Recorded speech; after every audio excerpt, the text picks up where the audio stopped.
Wakefield, and welcome to the November 8th, 2021 Town Council meeting. I call this meeting to order. We will begin with the Pledge of Allegiance. I pledge allegiance to the flag of the United States of America and to the republic for which it stands, one nation, under God, indivisible, with liberty and justice for all. We have all 6 members of the council present in studio tonight. And Madam Clerk, do we have any public engagement? No, nobody has contacted me. Okay, and anybody in-house for public engagement? Okay.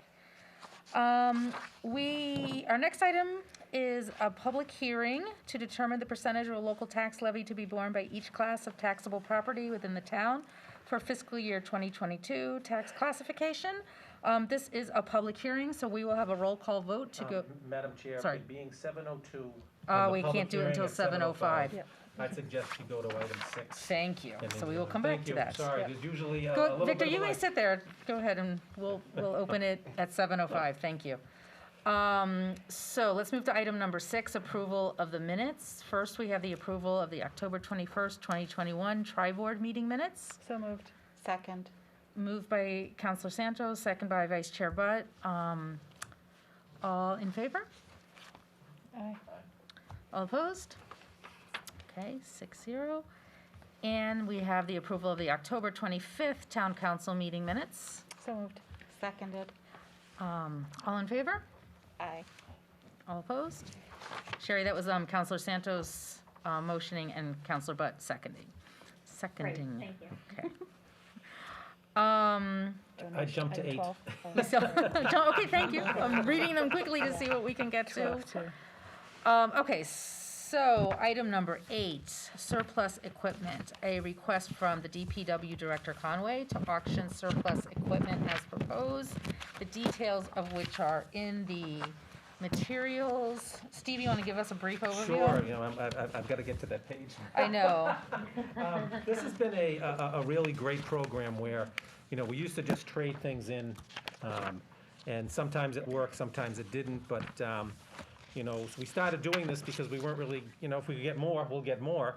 And, there's a list of items that the director would like to go to auction for because he feels he's going to get more.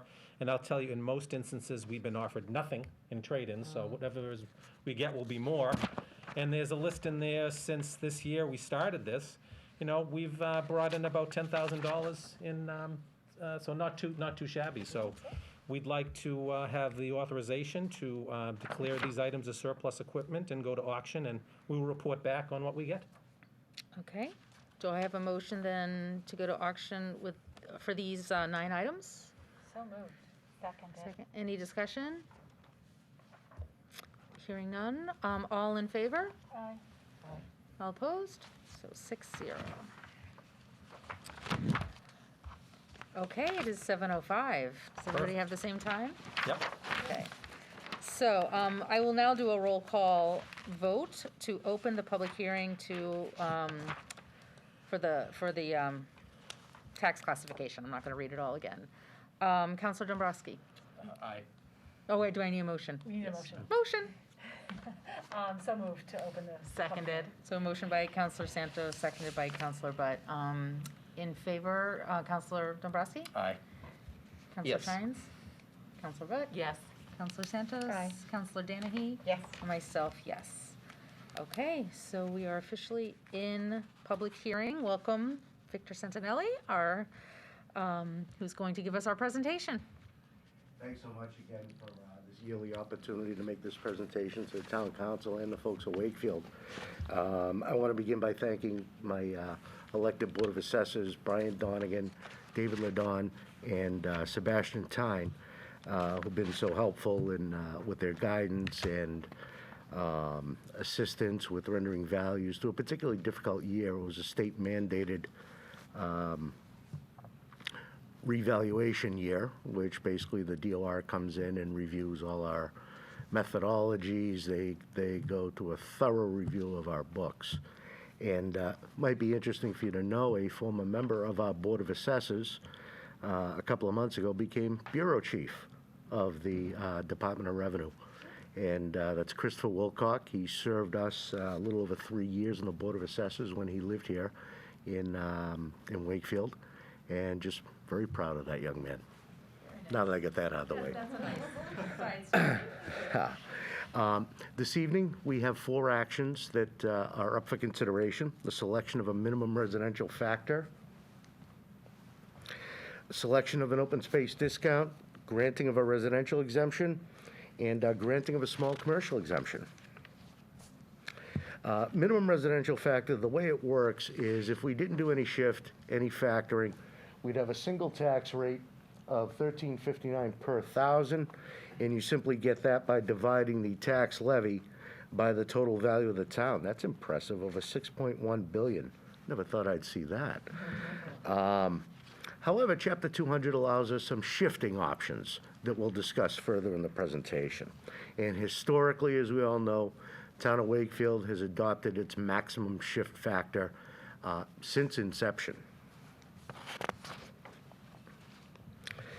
This little chart shows that a shift at no shift, or a factor of 1, a residential tax rate of $13.64 and a CIP tax rate of $13.59.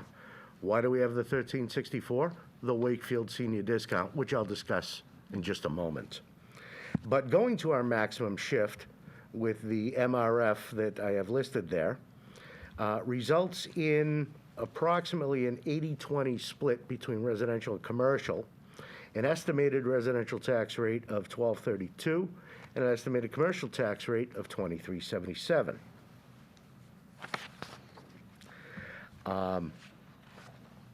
I'm over the moon at this part, the Wakefield senior discount.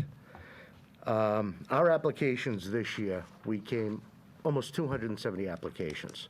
And by the way, we kicked Reading's butt in applications. Let's just go Wakefield.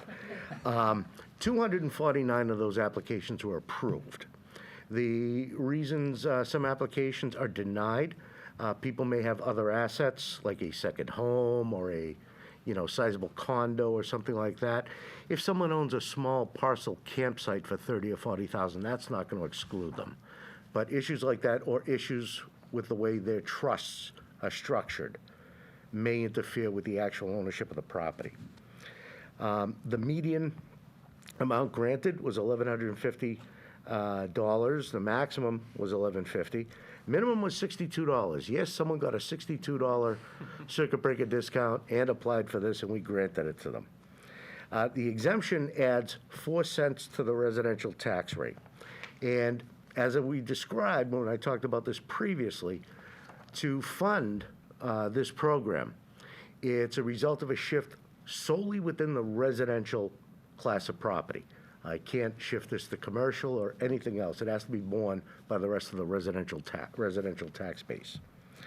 But the cost for 100% reimbursement to the average taxpayer in Wakefield is $25.33 to help seniors age in place and continue to participate and be vibrant members in the community.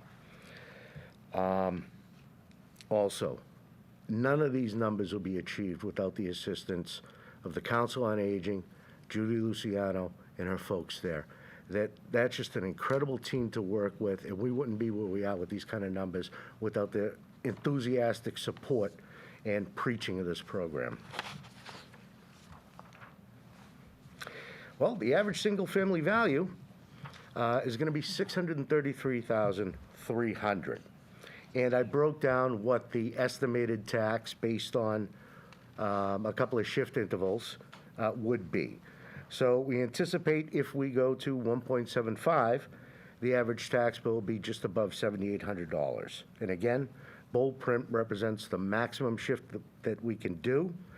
And in doing so, as opposed to a factor of 1, it saves the residential taxpayer $836 at the average single-family value. So if we didn't shift, townsfolk are paying that much more. On to commercial values. The average commercial value is a little over $1.4 million, but this year I added median commercial value. I wanted a way to take the pulse of the mom and pops, the small places in town who arguably are much more affected than, say, 120 million worth of property up at Edgewater. You know, these are the people who, they're residents here, they live here, they work here, they've invested in the community. So I thought it was important to measure the impact to those folks too. And again, shifting the maximum would yield, for the big boys, an average tax bill of $34,000, and, you know, the smaller type properties at that $532,000 value, a tax bill of around $12,000.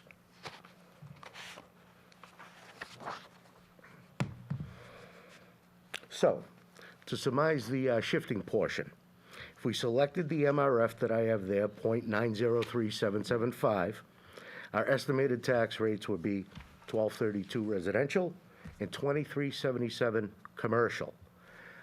It's also important to note those rates can change a penny or two as we go through the tax rate approval process.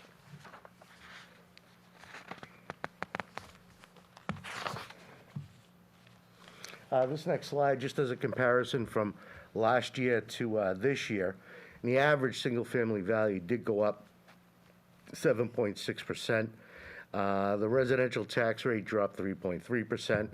But the overall average single-family tax bill was up a little over $300. And the average commercial value went up 4.8%. And the average tax bill went up for commercials about $315.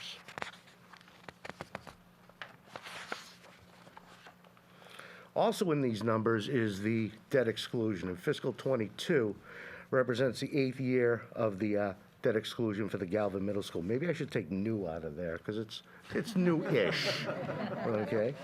This year, debt exclusion amount adds just under $2.5 million to our '22 tax levy. It adds 46 cents to the residential rate, or $291 to the average single-family tax bill, and it adds 70 cents to this commercial, industrial, and personal rate, adding about $1,000. Sales activity. Well, the reason I measure 19 to 20, your fiscal '22 assessments are based on sales during calendar year 2020. So it looks like our sales activity from 19 to 20 was relatively stable in our single-family market. Days on market went down from 35 to 27. That's a pretty big decrease in such a hot real estate market. And the average sale price went from $598,600 to $643,000, or up over 7.5%. Open space discount. I've provided you with the definition of what that means for the purposes of our discussion. However, there is no land in Wakefield that meets the state definition to be classified as open space at this time. A residential exemption. You can adopt a residential exemption up to 35% of the average residential value. And when it comes to residential value, that also includes vacant lots, everything that is a residential value. But what happens is the residential tax rate skyrockets. The way it shakes out in Wakefield is that approximately 30% of the homeowners in town would pay for this exemption for the other 70%. Whereas we're a largely owner-occupied community, and this is incentive in inner-city communities where there's not a lot of owner occupancy, not something we should entertain.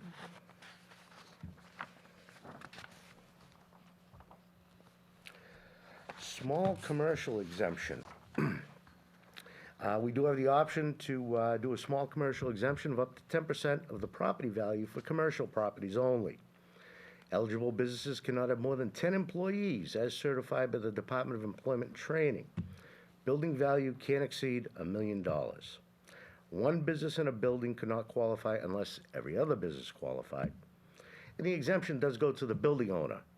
So unless if they don't have a proper lease in place or what have you, the business owner may not benefit from it. And every year, the Board of Assessors does receive a list from the Department of Employment and Training. And we go through that list, we wipe out all the residential people who may have home offices that could do it and look for commercial buildings. And quite honestly, we don't see any that really pop up in any measurable number to make this beneficial for more than one or two people in the town. And again, this would work as a further shift with only the commercial segment. So that would be 1, 2, 3, I lose count on how many shifts we could possibly have, but something we're not willing to entertain, and only about a dozen communities in the Commonwealth do it. This is just a list for fiscal year 2021, Wakefield and surrounding communities. You know, we're not doing too bad for average single-family tax bill and average single-family value. But this next slide, average single-family tax bill from 2006 to present, so you can see how much things have changed over that time. Same thing with the average commercial tax bill, just to give you an understanding of how things have changed over time relative to the average tax bills for these types of properties. This last one looks at the shifts, the capacity and actual shifts of Wakefield and surrounding towns. And Wakefield, Saugus, and Stoneham are three communities that can shift to 1.75. Saugus is a different animal because of Route 1 going through it.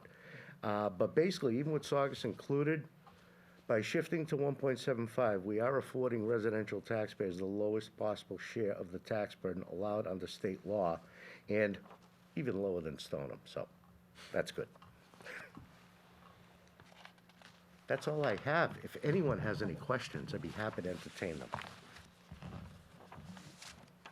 Thank you very much. You're welcome. Interesting and amazing how high the average homes have gotten in Wakefield, which causes all sorts of other discussions, but not for today. Counselor Butt? Thank you so much for that presentation every year. Thank you. You're welcome. Can I just ask you about the Wakefield senior discount? I'm so proud of what we did, and thank you for taking the lead on that. And just like a little refresher, so 249 approved. Mm-hmm. How many are eligible in our town? And can you talk a little bit about what we do for outreach and maybe what we could do better for outreach to get more people? Well, how many are eligible? When we first set this up, the only barometer I had to measure was the State DOR website that in some obscure publication lists the number of circuit breaker income tax credits by town. And at the time, Wakefield had 650. However, renters are also eligible for the income tax credit, and the state data doesn't separate those numbers out. Through a magical mystery potion, I figured that about a third would apply here. So of the 650, that puts us around 220. And we surpassed that number this year, didn't hit it last year. As for outreach, this is often an article in the senior newsletter. It's also on our website. I also do an article in the local newspaper. And for the August 1st tax bill mailing, I put a letter in each and every tax bill. And last year, this was approved by the State House during COVID and after that August 1st tax bill file was created. It was actually already at the mailer, nothing we could do.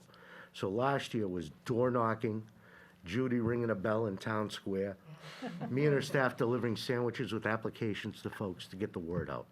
And I'm so pleased that laid the groundwork for where we are today. And Judy knows she can't shut me up. Just one phone call, go over to the senior center, I'll talk about this till I'm blue in the face. It's so wonderful.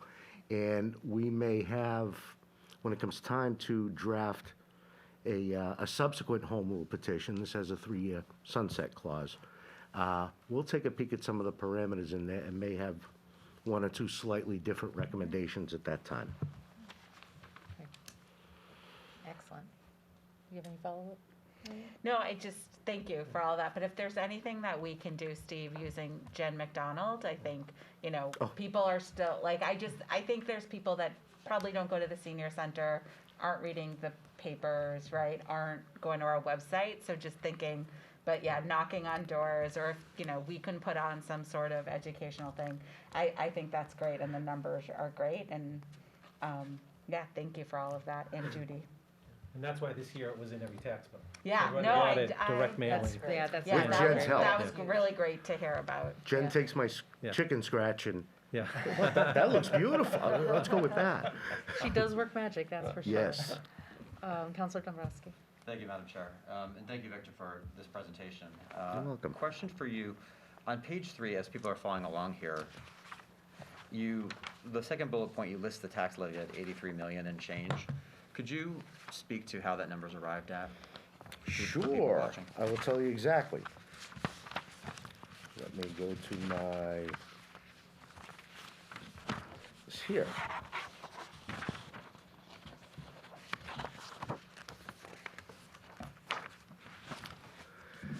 To calculate the fiscal 22 levy, we begin by reviewing fiscal 21. 21's total tax levy was just about 77,400,000. Now, that begins as the base for fiscal year 22. To that, we add our new growth figure, which came in at a little over 1.7 million. And then we add the 2.5% increase, which is an increase on the levy, not tax assessments, and that came in slightly above 1.9 million. That brings us to a total of slightly over 81 million. And then to that number, we add the almost 2.5 million for the debt exclusion, which brings us to the 83.5 million number. I think one of the challenges that I have in looking at this is I understand how you've broken it down and you've laid out the math nicely. The math we're looking at, though, in this presentation already presupposes certain things. And I think one of the things that gives me pause is the tax levy number itself, because everything flows from that number, but I feel as if we don't have any say in that, and that's what causes me hesitation, because we're not making a determination about what the big nut is, basically, and we're looking at ways to crack the nut, but we've not, in any way weighed in on that piece of it. I think going the full 2.5 is not appropriate under our current, financial circumstances for residents here in town. And I agree with what you're saying, Victor, in terms of breaking it down.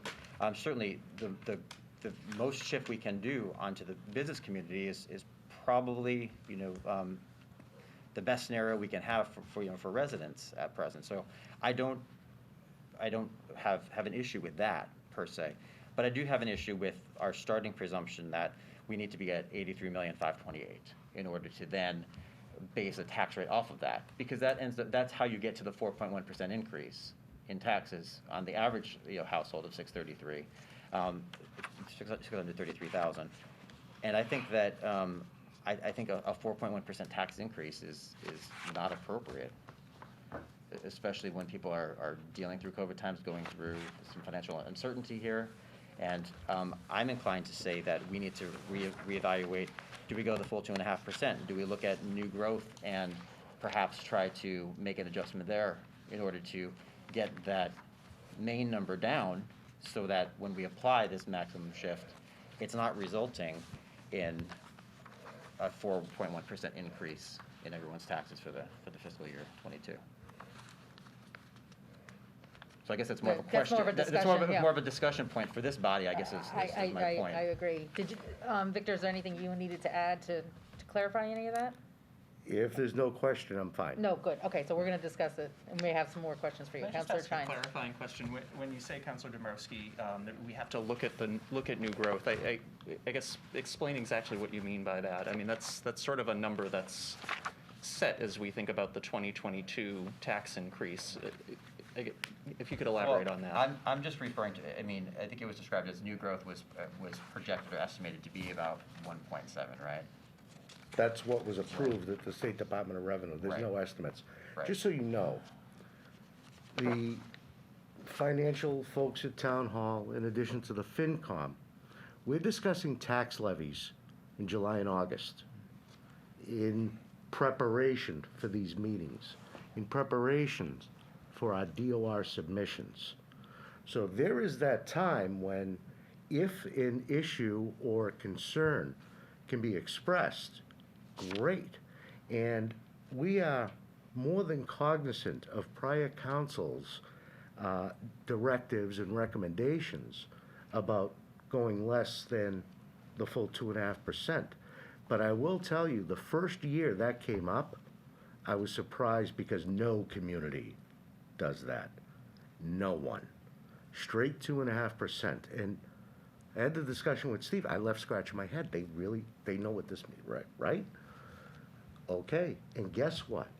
Financial Times were good enough over that period where we could continue. Sure, some years it was only 300,000. Some years it was much more. So we're aware of the sentiment out there. But with too many soft spots in the economy facing us, despite our current financial condition, we simply don't know what's around the corner, and the consensus falls to going to the 2.5. I understand that, but I guess the question is, this kind of comes to us as it's already baked in. My question is, who really is the authority that's making this determination about the 2.5%? Because it's not a straight vote of FinCom, it's not a straight vote of the Board of Assessors, to my understanding, and I've never voted on 2.5% specifically in terms of looking at this. So that's why it's like it kind of throughout the process it becomes like a presumption that gets baked in. But I don't think there's really, I mean, and please correct me, Victor, if I'm wrong, but I don't think FinCom has ever had a straight up vote. Do you want to go 2.5%? I don't think the Board of Assessors. I would say that there's been discussion. When we set the budget, Yeah. we are assuming at this point a 2.5% increase in the tax levy. All of the forecasts that we talked about at the tri-board and at town meeting are assuming a 2.5% plus new growth. So if the council is going to give a directive, hey, try to come in at under 2.5% on the taxes for next year, we can certainly do that, but it'll be baked into the budget process. So my estimates will be, when we go to FinCom, we're going to go 2%. So that's going to lower available funds for projects. So that's kind of where we would need it almost in the beginning. I understand it. I guess what Yeah. I'm saying is that we really don't have much of a role here, is my perspective. That's But, correct. when this Yeah. is presented here, because all we're doing is talking about a shift. Correct. But my Yeah. bigger piece is, I do think we have an obligation, when we're talking about a 4.1% increase in property taxes, to have a bigger seat at this table. And I don't think we've done that, is my concern. So let's talk about it. Councilor Santos? So, perhaps not as a body, but I certainly know I've done that. I've talked with Victor, I've talked to Steve, over the years, I've discussed the difference between a 2.5 shift and other. I mean, I certainly have done my homework to realize the implications of having less than a 2.5. So I feel like I'm coming to this having informed myself, and I frankly, I trust my assessor and the assessor's office. I'm not saying you don't, Ed. I'm just saying that, I think there's some of us that bring very specific skills to the table in our team. And having talked to Victor at length about these details, I'm very comfortable with the number. And I feel like I have had input, but again, perhaps not as a full body. But I've done my homework and talked to Steve and members of FinCom about it. There have been a few years we've been able to do it in the past, not go the full 2.5. Last few years have been tough. Personally, looking at this coming fiscal year, or this fiscal year that we're in now and setting the tax rate for, with all the other uncertainties, I don't know where other revenues are going to come in. I mean, we're projecting them, and we feel pretty good right now, but something could happen between now and we could have a surge, and then it goes down again. So, but it's kind of in the beginning process that we need to look at. Councilor Klein?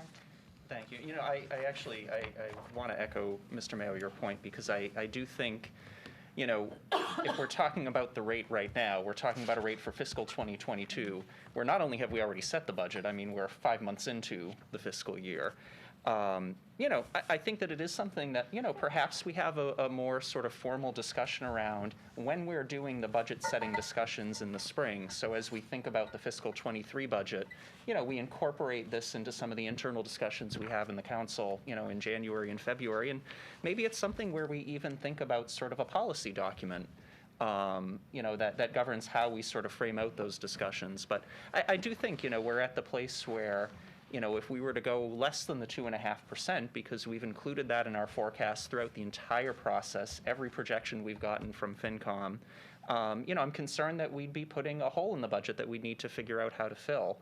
And you know, I say this, you know, mindful of the fact that there are a lot of folks, you know, in our community that have needs, but I also think that there are probably better ways to address those needs than looking at, you know, not going up by the full 2.5. I'd love to see us think about ways in which we can do, you know, heating assistance for the winter, maybe using some of our ARPA funds or doing something else that's targeted to, you know, to families who need it, rather than sort of a broad-based, you know, tax policy change at this late date that may not achieve sort of the outcome that we want to achieve in terms of helping residents. So I'm fully inclined to, you know, agree with Mr. Santinella's recommendation that we stay at the 2.5%.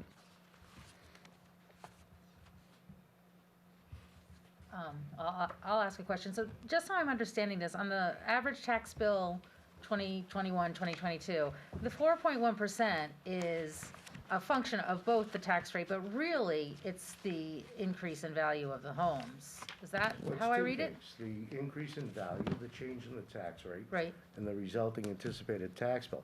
It's also important to know that the, one of my other slides, I talk about the debt exclusion amount. Yes. It's coming in at $291. Total tax increase, 4.1%, is $308. Just, I mean, there's, when you look at the numbers, that's what they say. Without a debt exclusion, after all these changes, arguably, any tax increase would be much lower. This is a result of our prior planning, prior votes, prior options that the town had previously decided that brings us here tonight. And the only points that are germane to a classification hearing are the 4 that I mentioned to be passed Department of Revenue. I could not bring up, say, a open space discount or a small, because we don't do them. But guess what? I'm required to bring them up every year, and you're required to take a separate individual vote on those 4 items, and those only. Right. Okay. Counselor Jane? So can I ask a question to Councilor Dombrowski? Sure. Are you saying, Councilor Dombrowski, that we should be having this conversation earlier in the stage so that we can have more of an impact in terms of building the budget? What I'm saying is that we have a 2.5% figure that has been determined by no one clearly. It's been baked into certain assumptions in terms of budgeting, but there's been no one that's voted to say we want it to be 2.5%. I think it should be this body that should be doing that as a starting point, because we're basically just dealing with the crumbs now. Because what we're voting on, those four votes that Mr. Santinella points out, of course, they're obvious things that are going to be beneficial to residents, but the bigger issue is the fact that we have that tax levy that is larger, that then results in the 4.1%. So I think we have to have a clear delineation in terms of who is making that determination definitively about the 2.5%. I think there need to probably be discussions and perhaps votes taken through multiple bodies on that. But then I think ultimately we have to be clear that, yep, that's the direction we're going in. Because it's like, well, now we're already there because we assume 2.5%. We've modeled around that. So now we have to execute on that. And I'm saying I don't think that's appropriate. I think that each year, you know, and I also disagree that we will have I agree with you, Councilor Chance, that we could have a hole in the budget. I don't think it's a hole we can't fill. I think there's a distinction there. You know, we have reserves, and I know we have reserve policy, Mr. Mayo, you know, that you're very good at making sure we keep within those policies. But I think there are ways, and I know in the past we've done that. We've taken, you know, funds from other sources in order to be able to lessen the burden on taxpayers. I think we did that, what, 2 years ago, I think it was. But I just don't like the fact that this just comes to us as, oh, that's 2.5%. And it's like, well, who decided that? And I feel like we're in a position to have a greater say in that. Councilor Shines? No, I think that's a fair point, and I guess my, my argument to that would be, I think that we should come up with a process to kind of discuss this at the right time. And I mean, I'd be happy to volunteer to work with you, Councilor Dabrowski, or anyone else who's interested in kind of framing out, what that process should be so that, we do have these discussions in a more sort of transparent and actionable way earlier in the process. Councilor Danny? And I just want to say, like, in terms of, like, filling that hole, like, going into our reserves, I don't think that's really I really don't think that's a prudent way to do it. Is that, I was on the FinCom in 2008, and when I never want to see this town in that stage again, because it was actually frightening, is that the police chief would come in and say, we have a police force of X, we should have a police force of Y. Can't guarantee you, that things are going to be safe. Fire department, the same thing, schools. It's a very scary situation to be in. And so we also heard, we also have heard that our stabilization fund is too low, that we should have a higher stabilization fund as well. So, in terms of having the conversation earlier so that we can have more of a stake in this, or a say in it, and what that tax rate's going to be, going up to 2.5%, I'm fine with that. But I just have to say is that I think that, we have our AAA bond rating for a reason. Right. And, I trust that this town has shown again and again that we've been able to weather the storm. And we were able to go through COVID and do pretty well considerably relative to other communities. So, I just think one of the challenges that I have too is we have all this new development in town, and people keep hearing, oh, it's going to help, and so we have more units going up, we have more traffic, all the things that people are talking about, the quality of life issues that a lot of people have expressed legitimate concerns about. And a lot of this over the years is we've heard, well, with this new development, it brings a new tax revenue, and there's a lot of fees. I know, Mr. Mayo, you've seen a lot of fees come in, and I know that changes over time, but we've had a lot of growth, in that regard, and a lot of projected growth going forward as a result of those. And I know that, Mr. Mayo, you do the modeling, you do a great job, at it. But I think to residents who are looking at this and saying, all right, well, there's more traffic in town, there's more construction going on here. I feel like, services are being drawn on, by more folks. Our population has gone up, and my taxes keep going up each year. So, like, where's the breaking point for folks? And so I think that, again, and I'll say, because I don't want to keep this discussion going longer than we need to, but because the 4 votes we have here by our tax assessor are very clear about shifting, and that's really what we're dealing with, in essence, with number 1 and 2 specifically, or number 1. This is like, there's nothing that can be done tonight relative to that. A no vote tonight doesn't change this tax levy piece, but I do have a real issue with the fact that we presuppose it's going to be 2.5%. So going forward, it's nothing that I am comfortable with, so I'll be on record now, whatever we have to do. Madam Chair, I usually give a kind of a budget presentation in the fall, or Yes. in December going forward. Yes. So I'll make sure that that's highlighted, because over the years, we've kind of talked about, here's our 2.5 over last year, so. I think the that's time probably for a the good time, and discussion. then I like Jonathan Yeah. and Ed's idea of, working with the FinCom. Does the Board of Assessors play any role in it? I think we definitely have to have this conversation earlier. And I think, Mr. Mayo, to your point, your assumption is not wrong to do that. Right, But no, it's, no, but no, it's, but but I'll it's, highlight it, but so- it's up, but it's, yeah. I think it's also up to us to be more Yeah. proactive in terms Right. of having a discussion of what is our policy, what do we want to see going forward in terms of, is 2.5% appropriate, is 2% appropriate, is 1.5% appropriate?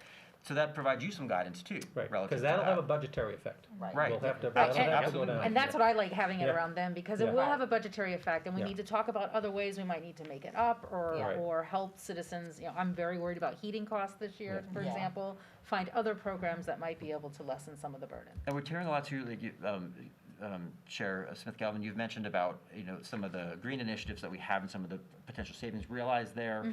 There are things to be thinking about in terms of, okay, well, how do we fill this up? Are there other sources that are coming in? Are we realizing savings in other places? Can we maybe relook at the budgets differently for particular departments in light of that? So I think it has to be, but I think we have to be more pronounced and deliberate about talking about that percent. Okay. I would agree with that. Counselor Trines? Thanks. Just one other point I wanted to make, just in terms of the new growth. Mr. Centennial, remind me, the number that is included for new growth in the tax levy this year was 1.7, did you say? Slightly over 1.7 million, yeah. And we've been consistently running, as I recall, somewhere in the $1 to $2 million of new growth every year, at least in the last few years, if I'm remembering. 2 million is a widespread. Yep. I will say that, sometimes it's a struggle to get to 1.3. Yep. All right, this year, we maybe should have had some more, but through some delays with the pipeline stuff, new growth wasn't realized on the schedule that we were told it should be. It is a struggle because the way the DOR accounts new growth, some slight changes could ameliorate a couple $100,000 if they're not taking the way that I care to present it. We can say we usually do about 1.4 million a year. Some years we're better. Some years it's a tremendous struggle. Yeah. No, and I bring that up just to make the point, though, that, we have seen the impact of development on our tax revenue, I think in a pretty material way. $1 million, $1.3 million, is a lot of money. That's a chunk in the budget, particularly if you're seeing that come in, again, at least in the years that I've been on town council and FinCom, kind of year over year. And so I do think that it's important to recognize that, while I think there are certainly questions about some development, we are seeing tax revenue come in for it. And if we were not seeing that tax revenue, we'd be having different fiscal discussions in town. The reality is, expenses have been growing on average, more than the 2.5%. Statutory levy under Prop 2.5. The reason we're able to grow expenses by that amount and make the investments we've made, which I think are the right ones, is because we've supplemented tax revenue with new growth. And if we didn't have that, we'd be talking about either spending cuts or overrides. And so I do think, there's value that we've seen there, and it's something that we've got to be mindful of as we think about, development in the future as well. Counselor Dombrowski? The only thing I would add to that is, I agree, we're seeing that. I know that Mr. Mayo is often cautious to say that don't always assume that the new growth will be that number, which is true because the rate of development is probably not going to be sustainable. But even with the new growth number, we're still at a 4.1% increase in taxes, so that's my issue. So yeah, that's again baked into this, and we're still at 4.1% increase, and that's where the rub is for me on that. And I think, if I may, I think the other dynamic, too, I feel like I mention this every year as well. We struggle in town with the fact that residential values have gone up more than commercial values. If I look back since 2008, residential values have been up, I think, 51%, I calculated. Commercial's been flat. And so we talk about the shift and the maximum shift, and I think that's a really important policy decision that we've made, and I hope we support tonight. But, part of the reason we've invested in an economic development officer and part of the reason we need to promote commercial growth is because until we do that, we're always going to see this mismatch between commercial and residential. And we'll always be a step behind on the commercial side. And I think that's another important thing we've got to be working on. That's a good point. Okay, any other discussion from the counselors? Any public input on this topic? Anybody online? Sherry? Yeah, nobody. Okay. Anybody in studio? No? Okay. So we need motions to first set the minimum residential factor. Okay, I'm always, make sure I'm saying the right things that you need for your. Do I have a motion to set the minimum residential factor at 1.75? Okay, Victor. No. No. Number to vote, which results in 1.75. Okay. Because it's backwards math. Okay. .903775. So, okay, so a minimum residential factor of 0.903775. So moved. Second. Okay, moved by Counselor Butt, seconded by Counselor Santos. Any additional discussion on this? Hearing none, all in favor? Aye. All opposed? No. So 6-0. Okay. Next we have yes, thank you. How do we word this, Victor? Selection of an open space discount, but we don't have one. Don't do a double negative, it Okay. gets confusing. Okay. We Sorry. vote not to offer. So we will vote not to offer an open space discount. Do I have a motion not to offer an So open moved. space discount? Seconded. Okay, moved by Counselor Santos, seconded by Counselor Butt. Any discussion on this topic? Hearing none, all in favor? Aye. All opposed? Okay, so 6-0 on that. Okay. The residential exemption. So a motion to not grant a residential exemption. So moved. Seconded. Okay, moved by Counselor Santos, seconded by Counselor Butt. Any discussion on the residential exemption? Hearing none. All in favor? Aye. All opposed? So 6-0. And a motion to not grant a small commercial exemption. So moved. Seconded. Sorry. Moved by Counselor Santos, seconded by Counselor Chines. We'll take Counselor Chines. Any I discussion? was going to make it easy for Sharon, just mention Yeah, sorry. Sorry. So any discussion on the small business exemption, right? Small commercial exemption. Okay, all in favor? Aye. All opposed? Okay, so 6-0. So before I close the public hearing, Sherry, we'll just note in the minutes that we want to include a discussion of the 2.5% tax rate at the beginning of the budget process going forward.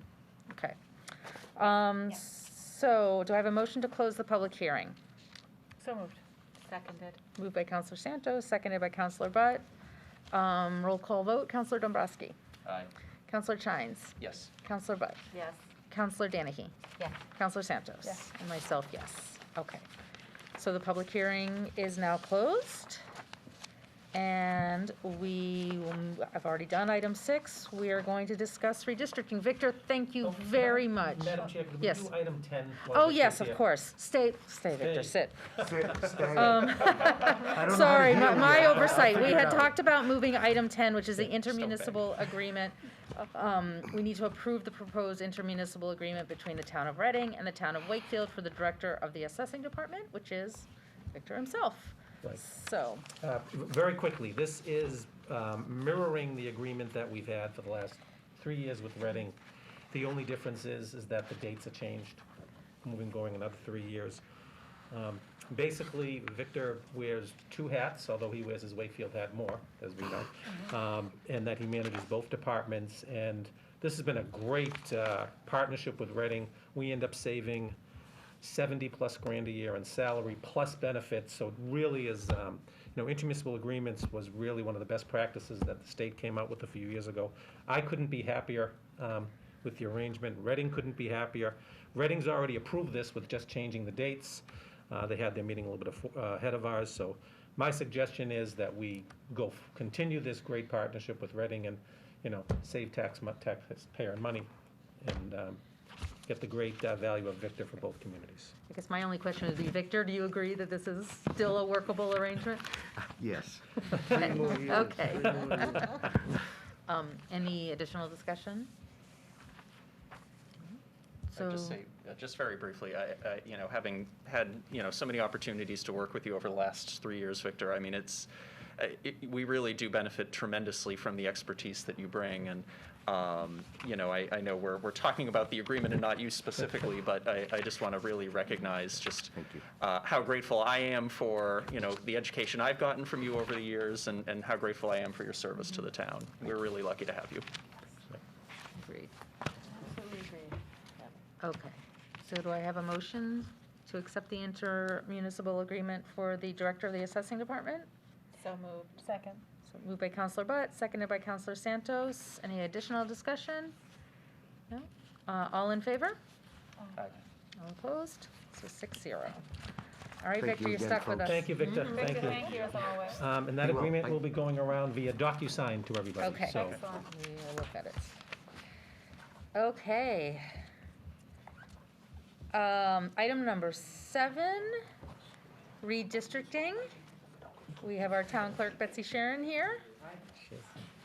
So nice to have guests in studio today. What? I said it's nice to have you in studio. Seems like old times. It does. No, over, you Do do you want over to come here. sit here? Not a chance. You wouldn't want me there, I'll tell you that right now. Do I have to wear this up here so you, I don't know if you can understand what I'm gonna be saying. I'm away from everybody, Pete's sake. I think you need to wear it, Madam Chair, Huh, sorry. what did you say? Madam Chair, Oh, all right, here we go. Okay. Ladies and gentlemen, thank you for allowing me to come tonight. I'm trying to wrap up something that's been worked on for about, well, in my office, over 3 months. And tonight, your vote is merely a formality. The map has been the new precinct map has been certified by the U.S. Census Department and the Secretary of State's office here in Massachusetts. Tomorrow morning, once I have your vote, I'm going to scan the certification to the Secretary of State's office and we'll be good to go. Just to let you know, the number of residents in each precinct must remain under 4,000 so that we can keep that's the threshold, all right? Mercifully, none of the precincts went over 4,000, so we didn't have to create another precinct. But as a result, some of the people have been switched from one precinct to another. It's no big deal. We all vote in the same place. That's the first thing. Secondly, 99% of the people in this town do not know what precinct they're in anyway. Trust me, all right? Just work an election and you'll know that. The only difference will be if someone's moved from, let's say 2 to 3, no big deal, same thing. If they're moved from one district to another. For instance, if I have to move somebody from precinct 4 to precinct 3, there's a whole new representative. They'll go from Representative Kate Lippert-Garabedian to Donald Wong's district. Can you That's- remind us who's in what, like, What? which representative represents which district? Which precinct, sorry? Sure. Donald Wong Yeah, has precincts 1, 2, 3, and 7. okay. Kate Lippert-Garabedian has 4, 5, and 6. Now, most of the changes, and out of the 27,000 people that we have in town, we have under 300 that have to be changed. So it's not a huge number. All right? Again, that's no big deal. The only difference will be, and they will not read it, when they get the notice that they've been changed from one district, one precinct to another, we'll also add that it's a new district. They'll look at it, they'll say fine, and that will be it. But I have to do that. That's not going to be done. They're not going to be notified until after the town census comes in because we're a mobile society. People that were living here in 2020 may have moved out. So when I get the new census, it's going out earlier than ever this year. It's going to arrive probably at the latest, the second week in January, all right? Once we get those back, in one day, we can verify and get it into the state computer, and everything will be good to go for the election that's coming up in April, the 4th Tuesday in April, okay? So, also, you asked for a copy of the map. Well, the map is 4.5 feet by 3.5 feet. I wasn't going to run off several of those, I can tell you right now. You asked for a list of the streets. I gave you the list of the streets. But it doesn't mean that whole street is going to be changed. It could be one house. We even have an instance of one person being moved from their home to another district. And I'm going to straighten that out because that's foolish. But as you know, now Maureen, you live in precinct 3. The other side of Main Street is precinct 4. So the streets really don't matter. Your next door neighbor could be in a different precinct. It's all on numbers. And as I said, thank heavens, we came in under the 4,000 in each of the precincts. I did not give you, when it was requested of me, a list of the names. There was no way that I thought it was fair to give out the names of the people, create a brouhaha or a kerfuffle, as somebody says on TV, without the people knowing first. It's not fair to the people, all right? So you're not going to get the list of the names. I have it, got it from the state and from the feds, and as I said, tonight is really just a formality. And I told you about the census, and the change will be entered into the state system, and we can do that in no time at all. I passed the wording for the motion through town council, so the motion you'll be dealing with tonight has been okayed by town council Mullen, and I would appreciate a motion right now to accept the 2020, and we won't get another one for 10 years, by the way, precinct map. May I have a second to that motion, and may I have a vote taken? So moved. Thank you, Seconded. thank you. Can I ask a question, though? I don't Discussion. think Now we'll so, have Ann. discussion, now we'll have discussion. Pushing a friendship. I know, we're definitely pushing it.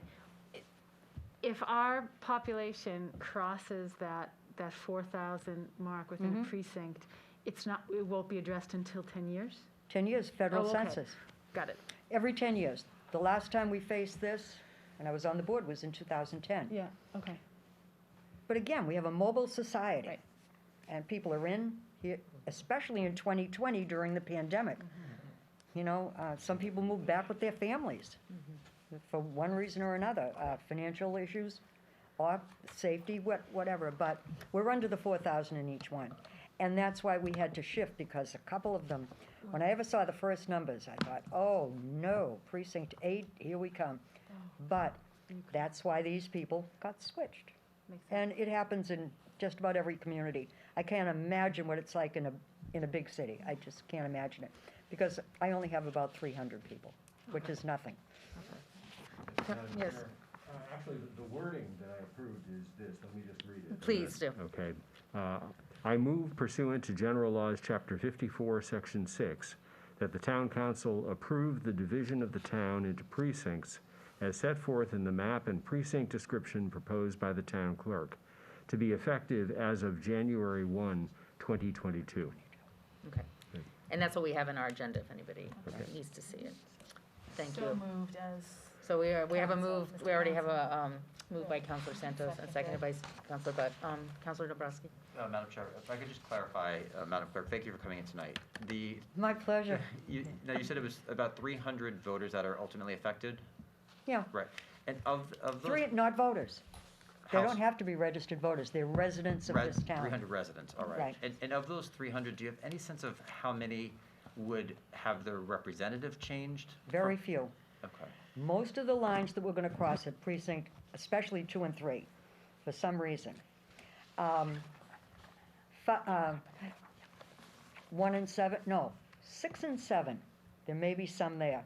The Upper West Side and over by the Dole Bear School, might be a few. It's not a big deal, Ed, honestly. 3 and 4, there's a few, but 4 and 5 doesn't matter. 1 and 7 doesn't matter. They have the same rep. So it is very few that are going to be affected and have their state rep changed. Very, very few. I guess the only reason I ask is I understand what you're saying about people going to when they go to vote, they don't know their precinct, that's fine. But I do think that anyone that is affected where their state rep is being swapped, especially if it's a small number, I feel like reaching out to them and notifying them directly. They're going to be notified Yeah. directly. Every single person is going to be notified directly, but the ones that have their state rep, they're going to get a special letter, Okay. all right? I'm talking big, and they're still going to.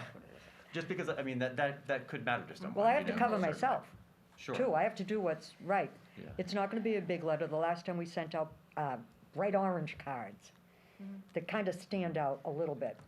And you'd be surprised the number of people that are still handing in the census from last January. I don't know how deep the pile of mail is, but in their homes, but they're deep, and they're finally getting to them. But they're going to be hit very early this year. Then I'll cross-reference the 300 people. We won't get all of them, trust me, and just see what's going on. But the ones that are going to have the district changed absolutely will get, a nice letter. Right, great. I just think that's really important. I'm glad to hear that. I have to do it. It's the law. As nice as it may be, I have to. I just wanted to thank you for coming in. I just wanted to remind people, oh my God, it was over a year ago where we kind of did the census competition with Stoneham. We tragically lost.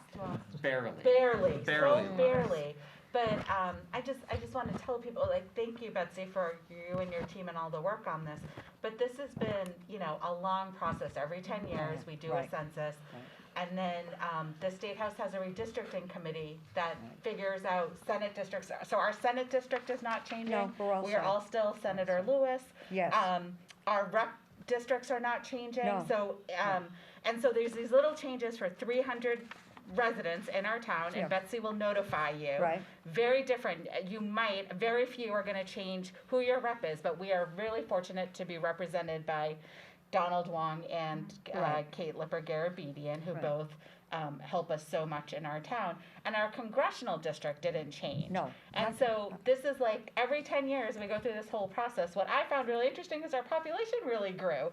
And, as I said as our last meeting, I'm so excited to actually, now that we've done the precincts and all of this, to look at that data and see who is living in our town and residents of our town. And, Betsy can tell us how many dogs we have in town as well. But what foreign languages are being spoken That's and where right. people are moving here from. So anyway, I just wanted to explain that because I followed in my day job. Right. And we were, like the clerk in Boston, they're getting a whole new Senate district. Western Mass actually lost a state Right. senator. So Right. Western Mass had 5 state senators. We have 40 in the state, and now they're going down to 4. So those clerks have to do a lot of shifting. People are going to wake up in January and have a brand new state senator, Right. or in Boston get to vote for a new state senator. So Exactly. for us, it's pretty status quo. Right. But I just wanted to thank you for doing the work on this. It's my job. Pretty exciting.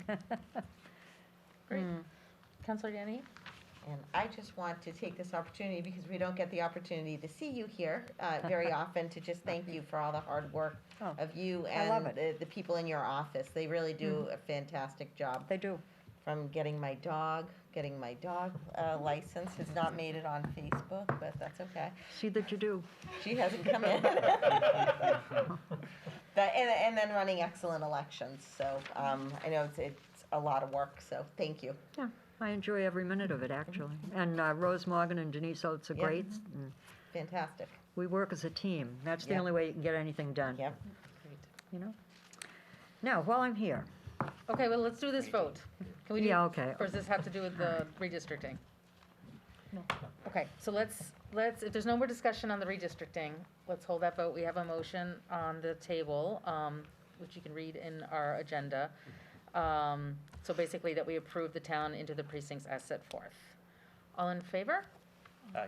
Anybody opposed? So passes 6-0. thank you very much. Betsy, thank you Appreciate very it. much.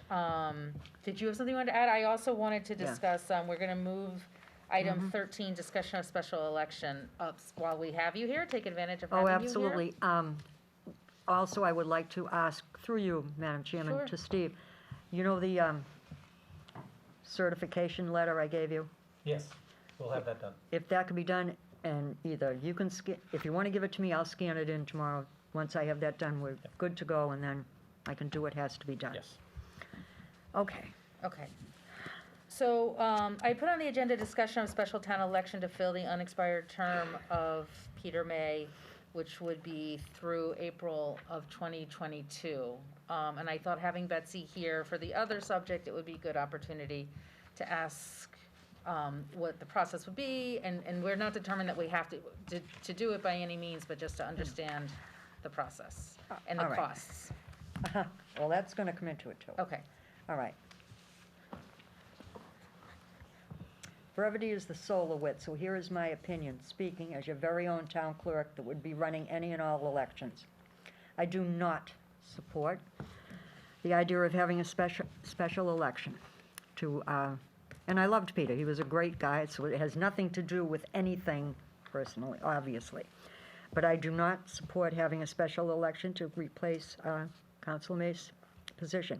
I could list many reasons, but I hope you'll take my suggestion. As I said, brevity is the soul of wit, and dismiss the idea of having a special election. If you want me to tell you why, I'll be happy to do it. But I really won't change my mind, I on my would- opinion. we value your opinion, and I would Yeah. ask you. You know, Why? I'm going to say something, since we were speaking about state reps and state senators. Legislators often come up with some fabulous ideas. They think they're great, but they never go to the people that have to implement their ideas. And that really irritates me, especially when it affects elections, voting, voting procedure. Come and ask me. Come and ask the other 300, there are 351 city town clerks in the Commonwealth. Ask a few of them. Get our opinion and value it. But to have something put into place without realizing what it takes to implement it, I think it's foolhardy, and the work has to be done. I get that. It has nothing to do about doing extra work, believe me. But there's many facets to it, to include the schools, money, and the length of time and the procedure that it takes for someone from the time they pull papers until they actually have the election. So I'll answer any of your questions. And I love you all dearly, so I'm going to say that first before I answer you, because my tone will probably change a tad. Go ahead. Counselor Santos. No question, an absolute comment. I couldn't agree with you more. I would be very much against the special town election because I think it would cost between $15,000 to $20,000. Absolutely. I don't think April 2022 is that far away. This board historically, with precedent, has operated with 6 counselors more than a few times in the past and has operated well. Right. Again, it has nothing to do with being afraid to fill Peter's spot and not wanting to fill it. I just think from a prudent cost, in what we would get for it, I just don't see cost benefit. So I am utterly against having a special town election. So no question, just I'm with you, Right. Bets. And actually, you're right. In fact, I was on the board with Steve. Tommy was, of course, town council at the time, when John Gallucci passed away. And he passed away in October of 2005. And we waited until the following April. Got things done, did what was right by the town, and 6 of us, we didn't always agree, trust me when I tell you that, but we operated very well, I think, you know. I saw Counselor Danahy next. We wouldn't, it's not like we could even hold an election by the time what is the time from the time, say we said, okay, yep, we're gonna have an election. Say you voted tonight, all right? And people started arriving at my office tomorrow after they thought about it, to serve for 3 months at the most, by the way. At the most, 3 months. That's it, 3 months. There's a certain protocol for when you pull papers. There's a certain length of time. There's 73 days, give or take, that a person has to get their signatures. Once they're all certified after that drop-dead date, there's another week that we have to wait in case the person changes his or her mind and wants out before I can even have the ballot printed. So now you start adding those days up. 22 days left in November. 31 days in December. Now we're into January. Now, if you want confusion, on the day after once we go back to work after New Year's, people can pull papers for the boards that they're going to be, where there are openings now, or challenges. So, you're going to have all kinds of nomination papers. Trust me, the voters will be very confused. They may go down on a specific date thinking they're going to vote for their friend, their next door neighbor, to find out the name isn't on the ballot. They're not on the ballot until April. And I just don't want to go down the line on it, but the confusion could be just brutal. And I know our phone will be ringing off the wall about it. I also don't think it's fair to the person or persons that may want to run in a special election, as well as it's not being fair to the people that will be running in April. Because someone could win that special election and all of a sudden they are the incumbents. They will take precedent on the ballot. It just would be wild. I can't even imagine it. It just would be wild, you know, and it wouldn't be good. It wouldn't be good. And there's a lot of other situations. It's going to cost some dough. And I'm going to tell you, you watch the pennies and the dollars will take care of themselves. You just got through a whole thing about taxes on people. I print on paper that I already write on, because when it comes to other people's money, taxpayers in this town, I am extremely frugal. And I don't want to waste $16,000 that's not in the elections budget for this year. It's just not in the budget, okay? What else was I going to say? Oh, I think the money could be spent better elsewhere. I really do. I really do.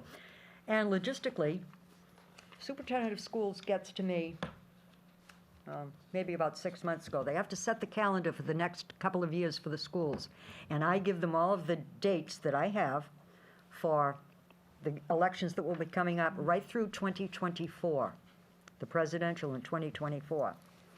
If there ever were an election, a special election, it is going to disrupt the school. It isn't fair to the teachers or to the kids. Not that, we'd have anything, I wouldn't have anything to do with the decision, but I just think it's a bad idea. It's a bad idea. And I've got to tell you,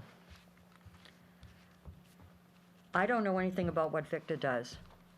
I work right across the hall from him. It's not my business. Let him run the assessor's office. Let Kathy Kelly run the tax collectors. Let Joey Conway run the DPW. Let me run my office. That's all I'm asking. I respectfully ask that you don't visit the idea and go about the business that you're charged as town councilors and leave the elections to me and my staff. I'm a bear about them, but I just don't think it's a good idea at all. Additional, Counselor Chines, did you? No, actually, Counselor Danny, he asked the question I had. Counselor Dobrowski? Actually, through you, Madam Chair, to Mr. Mullen, I went back, and I don't want to put you on the spot with knowing, chapter and verse, but I went back and pulled up the statute on this. And as I read it, it appears that we may, so it gives us the discretion as a body to call a special election, but we shall, if it's more than 100 days before the next scheduled election, and there are at least 200 signatures of registered voters, or 20%, I think, is the lesser of the two, so it seemed like the 200 would be applicable here. That does trigger a special election regardless. That's right. That's Chapter 41, Section 10. And I did some math about that. The regular town election will be April 26th of Right. next year. My count of 100 days before that would be January 15.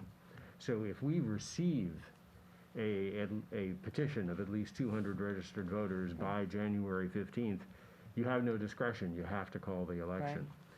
If I could just add one kind of prudential point, your board might feel differently about this if town councilors were elected by precinct, because then Peter May's precinct would be unrepresented. Right.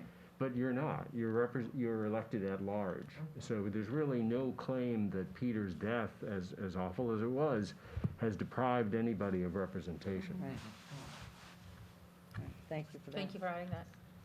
I would just say, my personal position on this is I understand the logistics, Madam Clerk, as you're saying, and I respect that. I respect that you and your staff would be the ones executing on that. But ultimately, this is, we have, by charter, 7 town councilors. And we have already lost that voice here for the last number of meetings, and we'll continue to do that. And I don't think it's appropriate that we have a seat that's open and a representative of the community not able to serve in that capacity. I mean, we're 6 people now. Easily a 3-3 vote could go down on any number of issues potentially.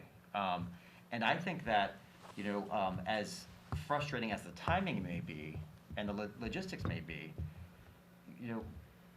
we have this is a democracy. We have a process here. We have 7 seats, and I think that if we're not filling that 7th seat, first off, I don't think we're in a position to say, oh no, we're not going to bother doing that because it's not that long. Who knows what issues are going to come up on the agenda in the coming months? I don't. They might be really consequential. They could be rather straightforward. But the idea of not having full representation, and whoever is sitting in this chair will have a viewpoint. and they'll represent interests of the community. I don't know, who that would be or what their viewpoint would be, but it would be another voice in the discussions that we have, and I think it's really important that we do that. I understand, I agree with you, Madam Clerk, the logistics are challenging. I understand, the cost, but I mean, in a budget of our size, this is a rather small amount for a rather important position, and chair that's making a lot of consequential decisions within our community. Councilor Danahy? I just have to say, in spirit, I agree with you about that, but I think when you do, a cost-benefit analysis, and for the time frame that it would be, is it's such a short window, we're not talking a year. I think that time frame just it doesn't warrant that expense or the logistics, and also giving somebody who is serving for 2 months the power, to be the first name on the ballot. I really don't, I don't support it. I understand it. I agree with you in spirit, but I think doing the cost-benefit analysis, I would have to decline and not support it. Yeah, I agree with Councilor Danahy. I mean, I think, if we had, months and months of time, I think it's a different situation. But, I mean, as it is, I mean, the best case scenario is we have an election at the end of January? Like, best case scenario, Best if we case kicked things scenario. off today. Just as the kids went back to school after vacation. Yep, and just as we're also kicking off the election cycle for April anyway, and so I think it's too much to sort of shoehorn an election into that process. I think it's confusing to the voters. I think it's actually unfair to anyone who might be interested. I mean, it's a lot of work to run for a seat that you're gonna hold for 2.5, 3 months. I also think, Town Council Mullins' point that if we were elected by precinct, I would have a very different perspective on this. If we were leaving part of the town unrepresented, to me, that is an entirely different ballgame. But, because we all are townwide, I just think it's a different scenario. So I agree with, Clerk Sheeran's recommendation that we not schedule a special. If we had a significant issue before us and we were 3-3, would everybody be comfortable with the fact that that would be an issue with a six, body board? I mean, there's a reason, we're 7. And I think that matters. I think it matters that we have someone that's representing. And I understand we have 6 people representing. We have different viewpoints here. And I know I am hearing that tonight. But I think, having that 7th voice is important. And it's not for an insignificant amount of time. I agree. We constantly, it feels like recently, we have constantly been filling vacancies on other boards, commissions, or committees. When someone steps down, or whatever the case, then we end up having to fill that. And sometimes it's for a matter of months. I recall of late, it seems like it's been several that have been through, through April 2022, when the election cycle comes through. But I just don't, I don't think that, there can't be a barometer of, if it's a year, then it's justified, but if it's 3 months, then it's not. I mean, the principle, it doesn't change because of the length of time. If we want to be, have a full representation of the community here, then I think we fill all the seats. We fill the seats for any other committee, commissioner, board when there's a vacancy. Why would we not do the same for our own? Councilor Santos? For me, the timing is a difference. If it happened within the first year of a 3-year term, that is utterly different. I think, I don't know that we would have 3-3 votes, because I think going into a vote, I would be very cognizant that we were a body of 6, and would that mean I would compromise? I just think, I think going into it, myself and I assume all of us would be very thoughtful about that kind of vote. And if for some reason we could not come to a consensus, then, something would wait until April. I just don't, I don't foresee, and I can't predict the future, that we would have something of that import. But for me, I don't care about who's first on the ballot. I don't care about giving anyone an advantage. It just, for the short amount of time, the cost it would B, the burden on Betsy's office, I am really strongly not in support of having an election. Counselor Danahy, do you want to, no? No, Counselor she Chines? answered. No, I just wanted to make the point, obviously over the long term, I mean, there is a reason why we're a 7-person board, without question, that's in the charter.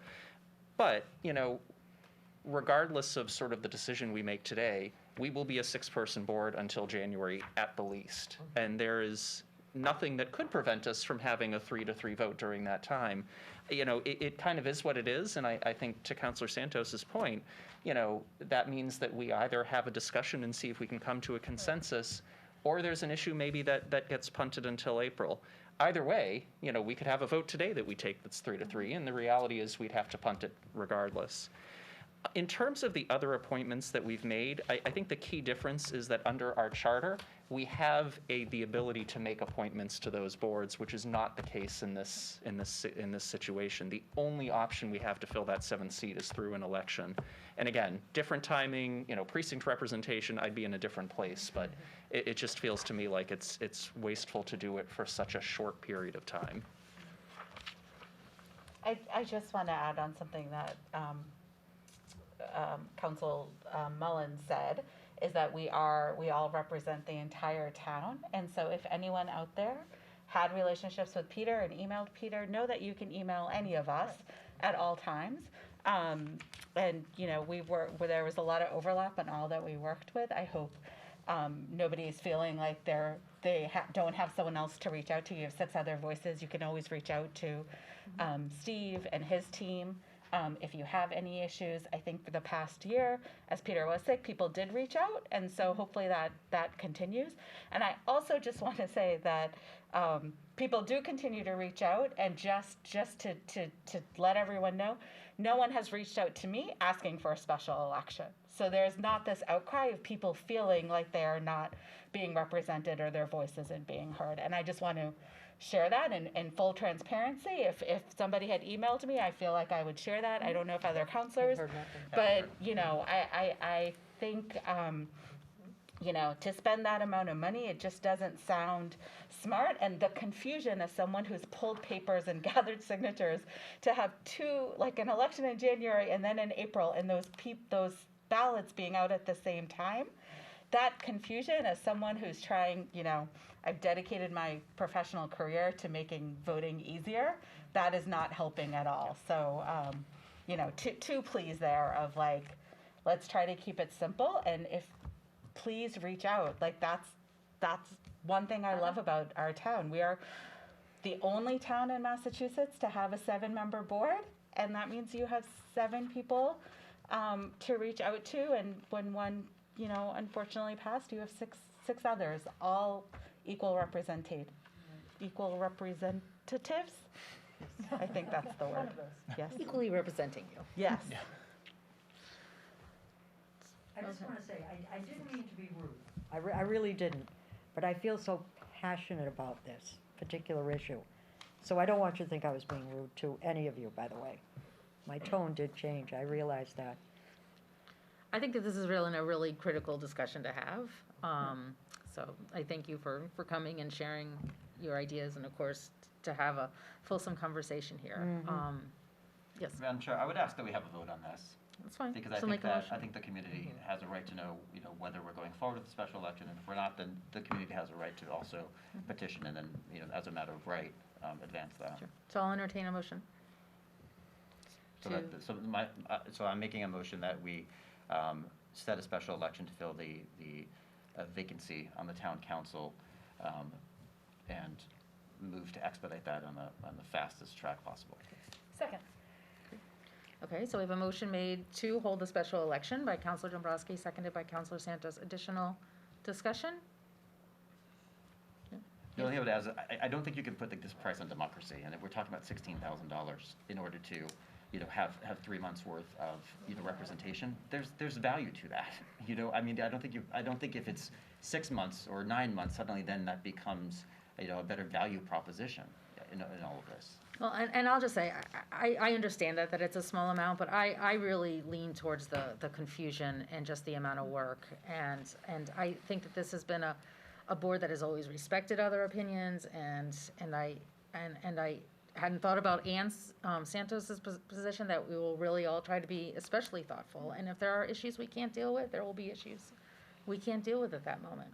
And it's just that, I have heard from people inquiring about what the status is Okay. relative to this. I have so- not, personally. I have not. I also just want to, as someone who worked with the State House, so the State House, the Speaker decides, and the Senate President, and they usually, if it's the year of the election, they do not hold a special election. So we had a special election because Paul Broder resigned in November. If he had actually resigned in January, we would not have had a special election. They would have just waited till September. So, there is this, like the statewide, they kind of do, if it's the same year within a time frame, they don't have it. And those elections are a 2-year term, not a 3-year term. So I just wanted to share that as well, because they are having 2 people who will be stepping down and not having special elections for those 2 seats.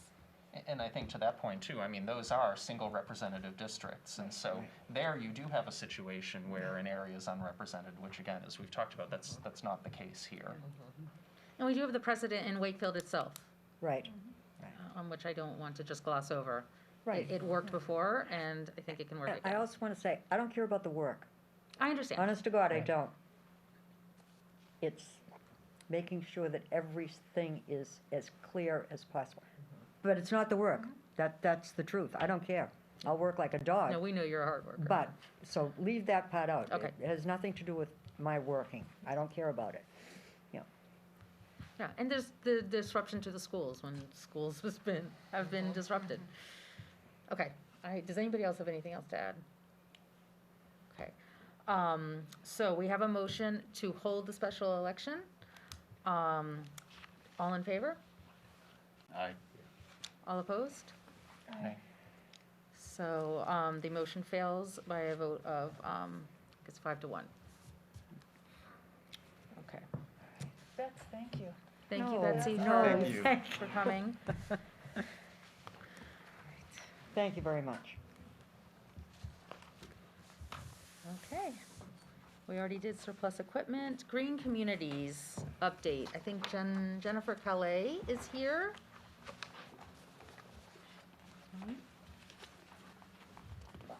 She coming? Okay. So this green communities is just an update. There's no vote here. We'll go through it fairly quickly because this board is actually pretty up to date, having just done the fleet policy. Hi, Jennifer. Jennifer Calais, who has been a community representative on the Green Communities working group, I guess we are, and also a commissioner here of the Light Department. So I'll go through the first couple of slides, and again, I don't want to spend too much time because this body has really been up to date on this. As we know, it's a state program. 80% of the, well, do you have the? Sure. Yeah, why don't you do that? Keep going.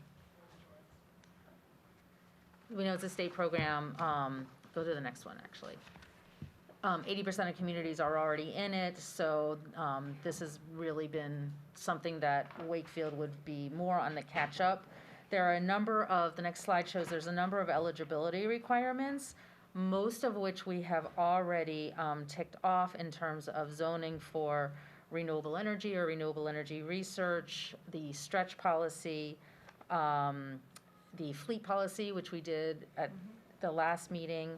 And what it comes down to essentially is the next item that we have to achieve in order to make our application to be designated a green community is, why don't you go to the next slide, is baselining, providing a baseline of our energy usage as the town, so that's municipal buildings, and coming up with a plan to reduce that by 20% in 5 years. And the next slide shows there's a number of benefits once we do that, again, which I think we've talked about in terms of grants. Our hope, if we go to the next slide, is still to make our application to the Department of Energy Resources by the end of this year. We're getting very close on time, but we are still working as a group to try to do that. Jennifer's going to fill you in on where we are on that final goal of setting the baseline and the 20% reduction, which we will be coming back to the town council as well as the school committee for approval in order to be able to make our application. So I'm going to pass it off to Jennifer. Super. That was a great introduction. Is this, okay, Yeah, everyone yeah. can hear me through this? So the activities to date just shows that we've spent a good portion of the summer getting the energy use data for town assets, which include building and vehicles, all set up. And so I'm here now to report on some of the results of that for you. So in terms of the setup, I just wanted to give you a little bit of detail. We have this great tool that we're using as a community, and it's a tool that a lot of other communities in the state are also using, which is great. It's called Mass Energy Insight, or MEI for short. And in partnership with WMGLD, they have, and the DPW has uploaded 3 years of data. So we have fiscal year 2019, 2020, and 2021, which catches us up because we pretty much just closed on 2021. And one of the great things about this is now it's all in one place. And we have a series of standardized reports that we can look at that are kind of built off of on the top of it. And all departments can log in. You know, we can provide access to select people who should be going in on a regular basis and taking a look, you know, understanding what it's saying and kind of how they can, you know, make improvements or progress moving forward. So it really helps us to enables planning kind of across the multiple departments that we have here. As an example, this is just a snapshot of kind of the entry screen, but we have sewer department, we have the DPW, we have the public schools, and then water department. So we have a number of different entity groups under here. Fosters, again, consistency and coordination. And really, in a number of cases, has helped to identify problems well before they equipment failed or they materialized in significant costs. So there's also some benefit there. The data in here, just to go very briefly, is by fuel type. So we have it broken out for gasoline, diesel, natural gas, and electricity. It's by facility, so by building, by account number, even down to a very detailed level, if you wanted to look at it that way, or you can roll it up at a higher level. So getting to the higher level, and this is really the top level. So the Department of Energy Resources has us categorize all of our municipal assets in 5 different categories. So there's buildings, vehicles, water, sewer, and pumping, street and traffic lights, and open space. These are standardized categories, and what you see here is the breakout of our fiscal year 2019 energy use by these various categories. Open space, just for your knowledge, because that one, the other ones I think are a little more clear, are things like green space, parks. So it can include like a restroom at a park. It can include lights at a baseball field. It can include, it includes actually the rockery, the bandstand, things that aren't real buildings necessarily. And it is a pretty small, you know, because most of that is really just, you know, again, used for recreational use and doesn't have a lot of energy use. It tends to be pretty small. Our biggest opportunity, similar to many other towns, is buildings with 73% of our total energy use. And the secondary opportunity is vehicles with about 20%. So between the two of those are our largest opportunities. Some other towns have street and traffic lighting. We actually already upgraded our street and traffic lights, so that's already been done. It's not an opportunity moving forward, but we have accomplished that already. So I'm just drilling down into the building section since it's such a big piece of the overall pie. One thing I think that a lot of people find surprising is the breakout when you compare it in the similar units of heating energy use versus electricity. So this just shows our electricity, this is across all the different buildings, energy use for electricity and energy use by natural gas, predominantly for space heating, though we also use it for water heating and cooking. And what you can see here is that the space heating really is the majority, again, of our energy use. So the reason why to call that out is just that we've, you know, certainly lighting is important, but almost more important in a lot of cases are how leaky your buildings are, you know, how much air is coming in and out of the buildings, and also the heating system that's being used. So now we get into some of the more detailed. I wanted to go through, we're basically in the process of doing efficiency scoping audits on 17 of our buildings. We have a few more buildings. Some of them kind of fell out because, for example, it might be like a shed at the pit, which isn't really, you know, that substantial of an opportunity. So these are our larger buildings and the ones with more substantial savings opportunities. I have 10 on this slide. These are our top 10 energy users, and then the following slide is the remaining 7. What you can see here, and would you like me to read some of them across? Can you see the text? Yeah, we can see it. As you look left to right, a lot of them are school buildings. That's not necessarily surprising. Those are some of the largest buildings in town, so they are going to use more energy than other buildings. And all of them appear on this page with the exception of Doyle, which is, I think, one of the smaller school buildings that we do have. What you also see are things like the public safety building, the library, the senior center, and the civic center appearing on this page. And you can also see that the high school uses far more energy than any other building in town. Jen, can I ask you, is that because it's inefficient? It's a combination, I believe, of efficiency and size. Okay. It's also just a very, very large building. Jen, can I ask you, the VOC isn't on there? And Yes, regional schools are not considered municipal assets, essentially. So it doesn't belong to us, so it's not in here. But do we provide the electricity? Yes, we do. We do, but it's not Correct. considered a It's municipal just outside of building. the scope of the design of this particular program. There are some regional schools that come in here. For example, regional elementary schools, a lot of times people will include them.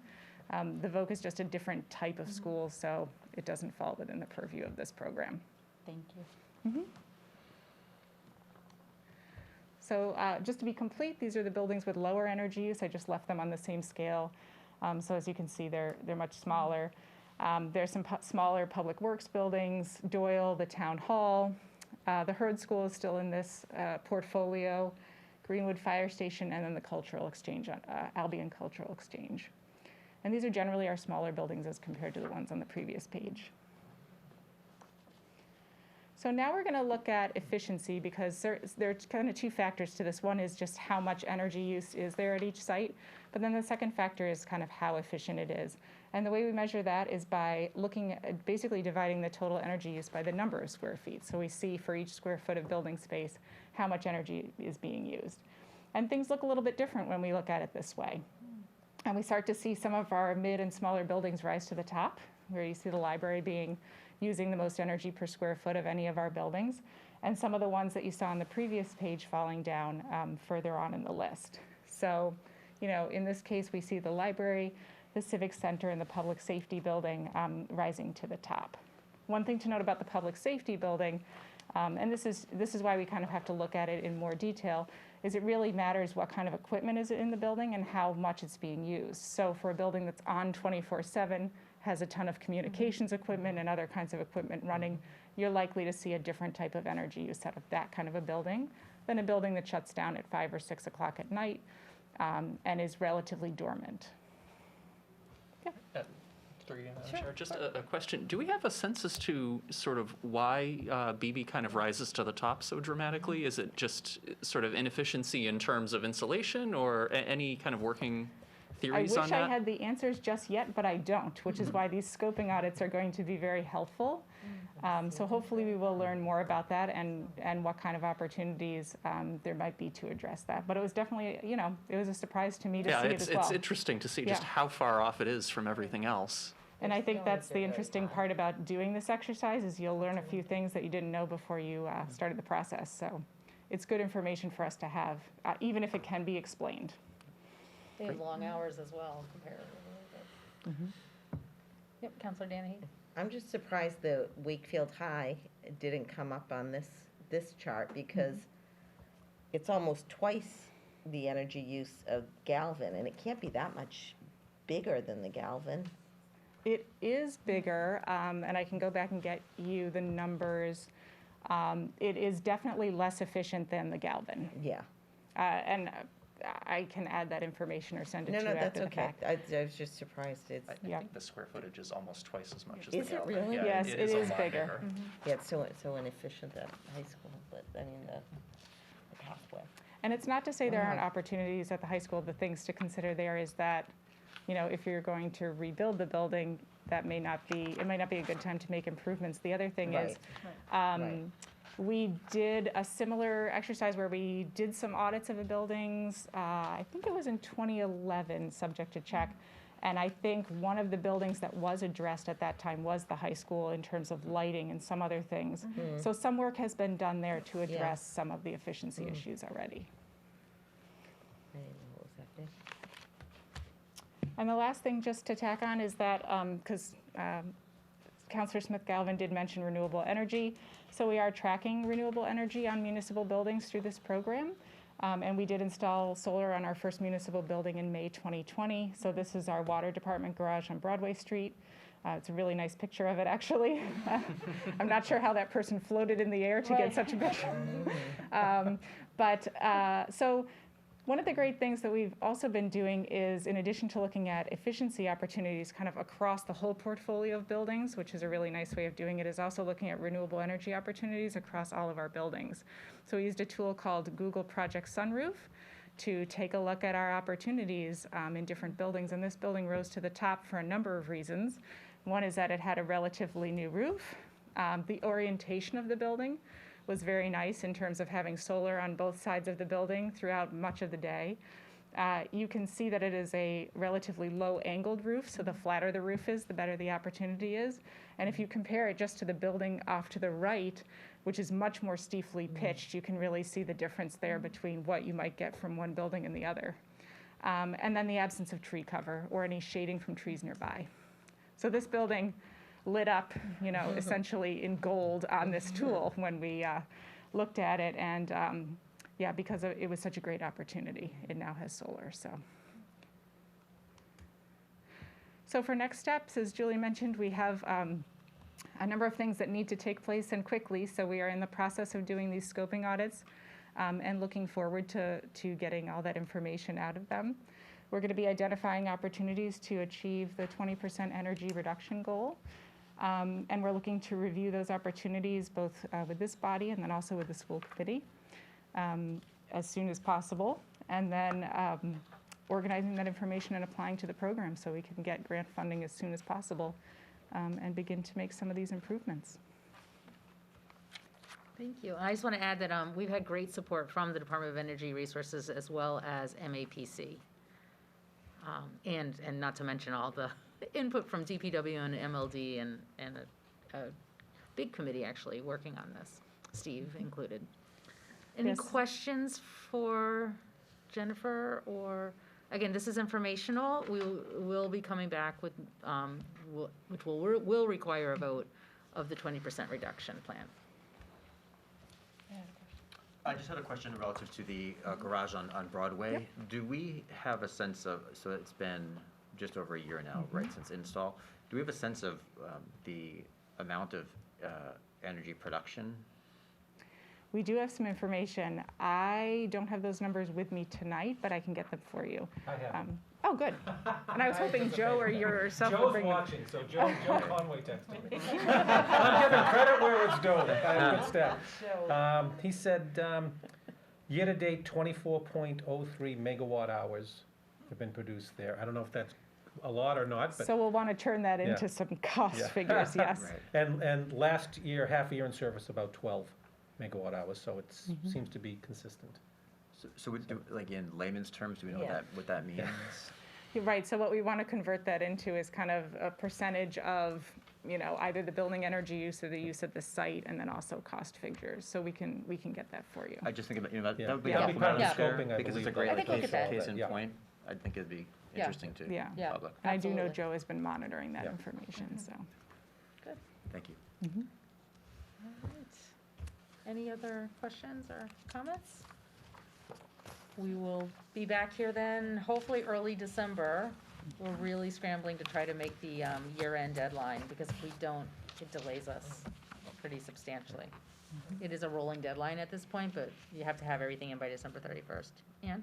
So I have a question in general about green communities, and I know that it's for municipal buildings, but do we, as a town, is there anything that we tell developers when they build buildings, what they need to do if they want to come to Wakefield Well, that's regarding part of the energy? stretch code Yeah. that we passed, so that is included in there. It's a good question, John. I mean, well, we can't use private buildings for the 20% reduction. That's all municipal Correct. So, but yes, I mean, in terms of the broader kind of new buildings, the town has the authority to codify whatever it would like builders to do. One way of doing that is adopting the stretch code, but the stretch code doesn't go all the way, and there are opportunities not captured in the stretch code that other towns are doing. So if you wanted to say all roofs had to be solar ready, or all sites had to be EV ready, or something like that, that's not in, I don't believe it's in the current stretch code and would need to be added on. Thank you. Okay, thank you. Thanks, Jen, that was great. We're doing Yeah, the same thank presentation you. tomorrow night for the school committee. Yes. Yeah, Excellent. really interesting, thank you. Thank you so much. Thanks, Jen. Thank you. Take care. Okay, moving on to item 11, licenses, that time of year again. Let's see, let me get to my licenses. We can take each section as a slate, so, we will, do I have to read all of these? Should I read all of these? I guess. I think you should each slate. Okay, so each slate, so we'll, okay. Right, Do if you I wanna- could just add one thing, Please. Madam Chair, on the all alcohol licenses, okay? Oh, yes. It's not only, it's kind of a two-pronged process, so there's paperwork that comes out from the ABCC that needs to be signed by each applicant, that then goes back to the ABCC, even in a renewal that the board also votes on. Sherry did a great job in working with the ABC and went to a webinar with them, and to allow our licensees to sign these via DocuSign. So we're really using this tool. So it goes out, it comes in, ABC was happy with it. So really is much more efficient for our business owners to all come in and do this. So we're doing a lot more and more of this in that regard. Also, in all of these licenses, on all of them, they're all applying through our portal. And that goes to every department. So you come in and it goes to police, fire, building, Board of Health. So everybody gets that tax to make sure that taxes are paid. And it can't go forward unless each division signs off on it. So it's really a great tool. And I would say 90% of them have gotten it at this point, Sherry? Maybe I'm being Yeah, for overly the- optimistic? For the liquor, Yeah. For the liquor licenses? 100% on those with the ABCC. Yeah. Yeah. Yeah, or were you talking about all the other licenses? All the other ones. Pretty good for the most Yeah, part. well, we're getting there. We're getting there. We have a few that we accommodate that still come in person, but we're trying to get there. So this has been a great program. You know, like I said, we had to change how we did business because of the pandemic, and I think this has been great for the licensee and for us, and it's a much better and crisper approval process. So that being said, there's no problems in any of these Great. that you're seeing. We don't issue any licenses, though, until everything's signed off and it's paid. And I've been known to go around on New Year's Eve to pick up from people, because I'd hate to shut you down at midnight for not paying for your liquor license. Oh, it's great, and it's great for Yeah. our own packet not to have kind Yeah. of Yeah. all the actual applications here. Exactly. So we can be assured. Yeah. And thanks for putting that portal in place. I know it's, on a number of measures, it's Yeah. been hugely Yeah. helpful. Madam Okay, Chair, can I yes, just please. observe, I think this is, at least in the now 3 years that I've been on the council, I think this is the most complete list of license Yeah. approvals that I've seen so early in the process, which Yep. I think is just a testament to the efficiencies, Sherry in particular, that you've put into the process. I really think it's wonderful.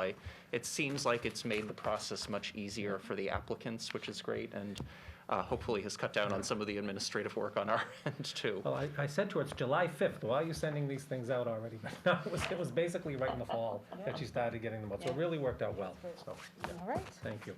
so let's go through them. We're gonna start with item A, 2022 liquor license renewals, and we have Artichokes, Ben 123, doing business as Bamboo House, Bellino's Restaurant and Bar, Blue Moon Grill, Cafe Italia, CMRG, doing business as Tono, Wakefield, Dockside Restaurant, Harrington's, Indian Flames, Las Chivas, Oy's, Public Kitchen, Las Chivas is doing business as Tequilas, Oy's doing business as Fangs, Public Kitchen, Sabatino's Restaurant, Sakura Organic, and Bar. Do I have a motion to accept these liquor license renewals? So moved. Seconded. So moved by Counselor Santos, seconded by Counselor Butt. Any discussion? Can I just ask, it's a question that I would have for all of them, but I think it's most important for the liquor licenses. I know that these go through all the departments. Do we have any issues with any of these establishments, like from police or otherwise? Zero. All right, so they're Zero. all, Yep. every single one of them has been good for 2021? Exactly. Okay. Yep. You would have known. Yeah, Been here. T-Scory would have come, right? Yeah, I feel like I yeah. remember in the past if there was an And issue. we've had a few in the Yeah. past years, but yeah. Okay. But also beyond police, you're just there. Yes. Oh, yeah, yeah. If But they're- you know what I'm saying, though? Because Exactly. there can be also, you could be a Right. bad neighbor, basically, is what I'm saying. Oh, yeah, exactly. In It a lot could of be, and they're different not ways. doing their dumpster on time, and then the Right. Board of Health would let us know. So, yeah, absolutely, But from Town Hall's perspective, all of them have Yes. been in good standing. absolutely. Okay. Yep. Okay, any additional discussion? No? All in favor of granting the liquor license renewals? All right, Aye. opposed? Madam Chair, I was going to say, Tommy and I, go, tell her, we're going to save you the reading. We don't need to read it? Both agree, you don't need to read out every applicant. Perfect. Okay, just like 2022 common victualler license renewals. You did such a good job with the accents, though. No, I know. I love the Spanish. I know. That's okay, I got them all in. Yeah. Okay, so we don't need to read them all, but they No. are in our packet, and for anybody who's watching. And they're I online. posted. And you can see them, so and they're they're on the online, and, okay, Yep. good, well, that will save us So some that time. first one was for all alcohol, then I think you want to do in holder Okay, now we're gonna do in holder. as presented. Right, as presented. Do I have a motion? So moved. Seconded. Okay, Sherry, you got this, so, Counselor Santos motioned and Counselor Butt seconded. All in favor of granting the in holder as presented? Aye. Any opposed? No? Okay, the club, so this is a license for, we're still under liquor, right? Correct. For club, as presented, 3 as presented. So moved. Second. Moved by Counselor Santos, second by Counselor Butt, all in favor of the club as, granting the club license as presented. I'm reading Aye. this list, sorry. Is it a different list? We do them Well, I haven't been through all these though. Right, she has a more complete. Okay. Yeah, sorry, we'll get, and then we'll get, once we get on to entertainment, it'll be easier. Okay. Beer and wine as presented, licenses as presented. So moved. Seconded. Counselor Santos and Counselor Butt, motioned and seconded. Any discussion? All in favor? Aye. Okay. Package stores, grant licenses to the package stores as presented. So moved. Seconded. Any discussion? Just a question for you, Mr. Mayo, just on this as well, the package stores. I know in the past there have sometimes been challenges for certain of them, not obviously all of them. Any issues at all? I haven't had any this year. Okay. Yep. Okay. Any additional discussion? All in favor of granting the licenses for the package stores as presented? 6-0. Any opposed? Okay, now we can move on to common victular license renewals. And I will not name them all, but do I have a motion to grant the license, 2022 license renewals as presented? So moved. Seconded. Okay, Counselor Santos and Counselor Butt. Any discussion? All in favor? Aye. Any opposed? Moving on to entertainment, which is televisions and streaming devices. Motion to renew licenses for entertainment So moved. venues. Seconded. Okay. Counselor Santos and Counselor Butt, motioned and seconded. Any discussion? All in favor? Aye. Opposed, so 6-0. Lodging house license renewals for 2022 as presented. So moved. Seconded. Steve, do I see, where are the lodging? Are there any? Yes. Yeah. You see them? They're down after the entertainment ones. Oh, I might have cut mine off. Yeah. Okay, so as presented. All right. Any discussion on the lodging house license for renewals? Okay, all in favor? Aye. Opposed? Fortune teller license renewals as presented. So moved. And Steve, please.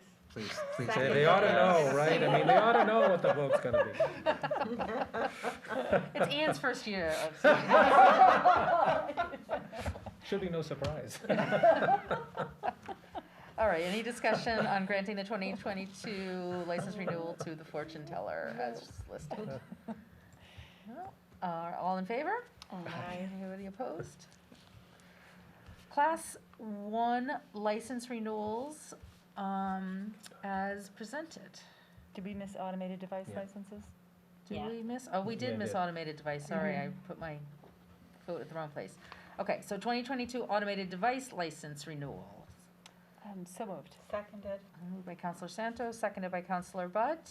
Any discussion on the automated device licenses? So this is electronic games for anybody Correct. Yeah. not following. No? All in favor? Aye. Anyone opposed? Okay, now we move to Class 1 license renewals for 2022 as presented. So moved. Seconded. Any discussion on Class 1 license renewals? Hearing none, all in favor? Aye. 6-0. And 2022 Class 2 license renewals as listed. So moved. Seconded. Also, Counselor Make it Santos, Counselor Butt, any discussion on these? Mr. Mayo, I don't know if it falls, actually it does fall under class 1 and 2. I've noticed that some of these establishments have had either feather signage or just, in the case of, I think it's Albrecht, a bunch of they look like campaign signs, but they're just like signs that are sticking out, like we buy cars or something. Can we work with? Zoning, absolutely. Yeah, Yeah. on enforcement there, because I know that, there's, I don't want to call them out by name, but there are a Right. number of places that aren't exactly. Yep, we can Following certainly up. do that. Thank you. Additional discussion? All right, all in favor of granting Class 2 license renewals for 2022? Aye. 6-0. Okay, we also, under licenses here, have a request from Aeronap Sellers for a special license to sell wine at the farmer's market at their holiday markets coming up on November 20th and December 11th. All of the details are in our packet. Is there any, well, let's take the motion first. Yes, Motion so to approve? moved to approve those licenses for December 11th and November 20th. Seconded. So, motion made by Counselor Santos, seconded by Counselor Butt. Any discussion on this particular item? We've had no problems with them in the past, right? I mean, Not this at all, is- they're a kind of a staple, really, of the farmer's market. Right, okay. Good, so if there's no discussion, all in favor of granting the special license to Aeronap Sellers? Aye. Right, 6-0. Okay, moving on to item number 12. We have a request to accept and expend a gift or gifts to the library in the amount of $329 from various donors with thanks. So moved. Second. Sorry, Get a taking rhythm notes. going. Sorry. Moved by Counselor Sure. Santos, seconded by Counselor Butt. Any discussion on this donation? All in favor? Aye. Aye. We've already, let's see, discussion of special election, we have done that and taken a vote. Discussion regarding platform for town council meetings. This was brought up in public engagement at our last meeting, and I just wanted to clarify and open for discussion the change we've recently made from what I would say is a simple Zoom platform to a webinar platform. And we have done that, recognizing that there's been, Steve, you can tell me, I mean, Sure. you're hearing across the state more incidents of Zoom bombing. I know I have, I feel like I've seen some more. We had incidents of people kind of talking during our meetings, and so we decided we would try out this structure. Right, and I would say that, people talking at our meeting is mild Yeah. compared to some of the Agreed. other issues that we had. We had one of our boards where someone Zoom bombed in and commented on the physical appearance of the committee members. Kind of made fun of how they looked. We had they'll go from bad to worse. We had another one of our boards that someone actually Zoom bombed in and somehow shared their screen and showed inappropriate images on there. It takes some time to get rid of it, and it's hard. Yeah. The worst one was one that I was on that was not a town of Wakefield Zoom meeting, but a kind of a regional Zoom meeting put on by one of our members of our delegations team, where someone was able to Zoom bomb in, and they could not get rid of the comments being made that really was threatening to one of the presenters, saying knew where that presenter lived, was going to come there and harm them. So this was going on and on over the Zoom meeting. You know, I think the webinar gives us, yes, you have to, you know, go through a couple of hoops and get your link in. Seems like everything I go to on the state right now is a webinar.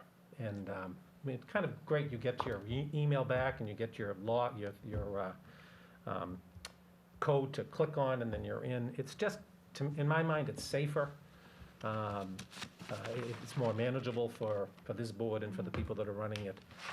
And that seems to be where everybody's going based on what's happened across the board. Okay. Yep.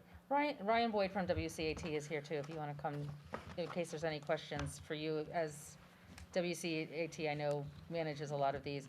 So can somebody, I mean, for our meetings, for example, we are broadcast on WCAT. We are broadcast live on Facebook. And if somebody wants to come and log in and speak during public engagement, the process would be that they have to do so to register in advance. How much time do they need to register? Could it be essentially in real time? Honestly, that might be a question more for Sherry than for Okay. me. Yeah, Sherry, if you have. Yeah, so our policy, you know, is usually 2 hours before the meeting, but I mean, people have emailed me, you know, minutes before a meeting to let me know they want to speak. So it's just the same way. They would click on the link as they normally do on the agenda. And once I see them on, then we can promote them to a panelist. That gives them the ability to speak. And if they want to show their video, they can do that too. Okay. So there should not be any obstacle to speaking, Not at although all. we do recommend 2 hours, which I think is more than reasonable, but we do try to accommodate any Or I'd last say minute. they could come here. Or they can, of course, come here, Yeah. of course. We are now open, as we've Right. seen, we've had this. I know there's been some concerns about needing to enter emails. Mr. Mullen, is there anything around emails that? Yeah, I was concerned about this when I first heard about the difference between webinars and meetings, because I feared that webinars meant that you had to identify yourself in order to observe.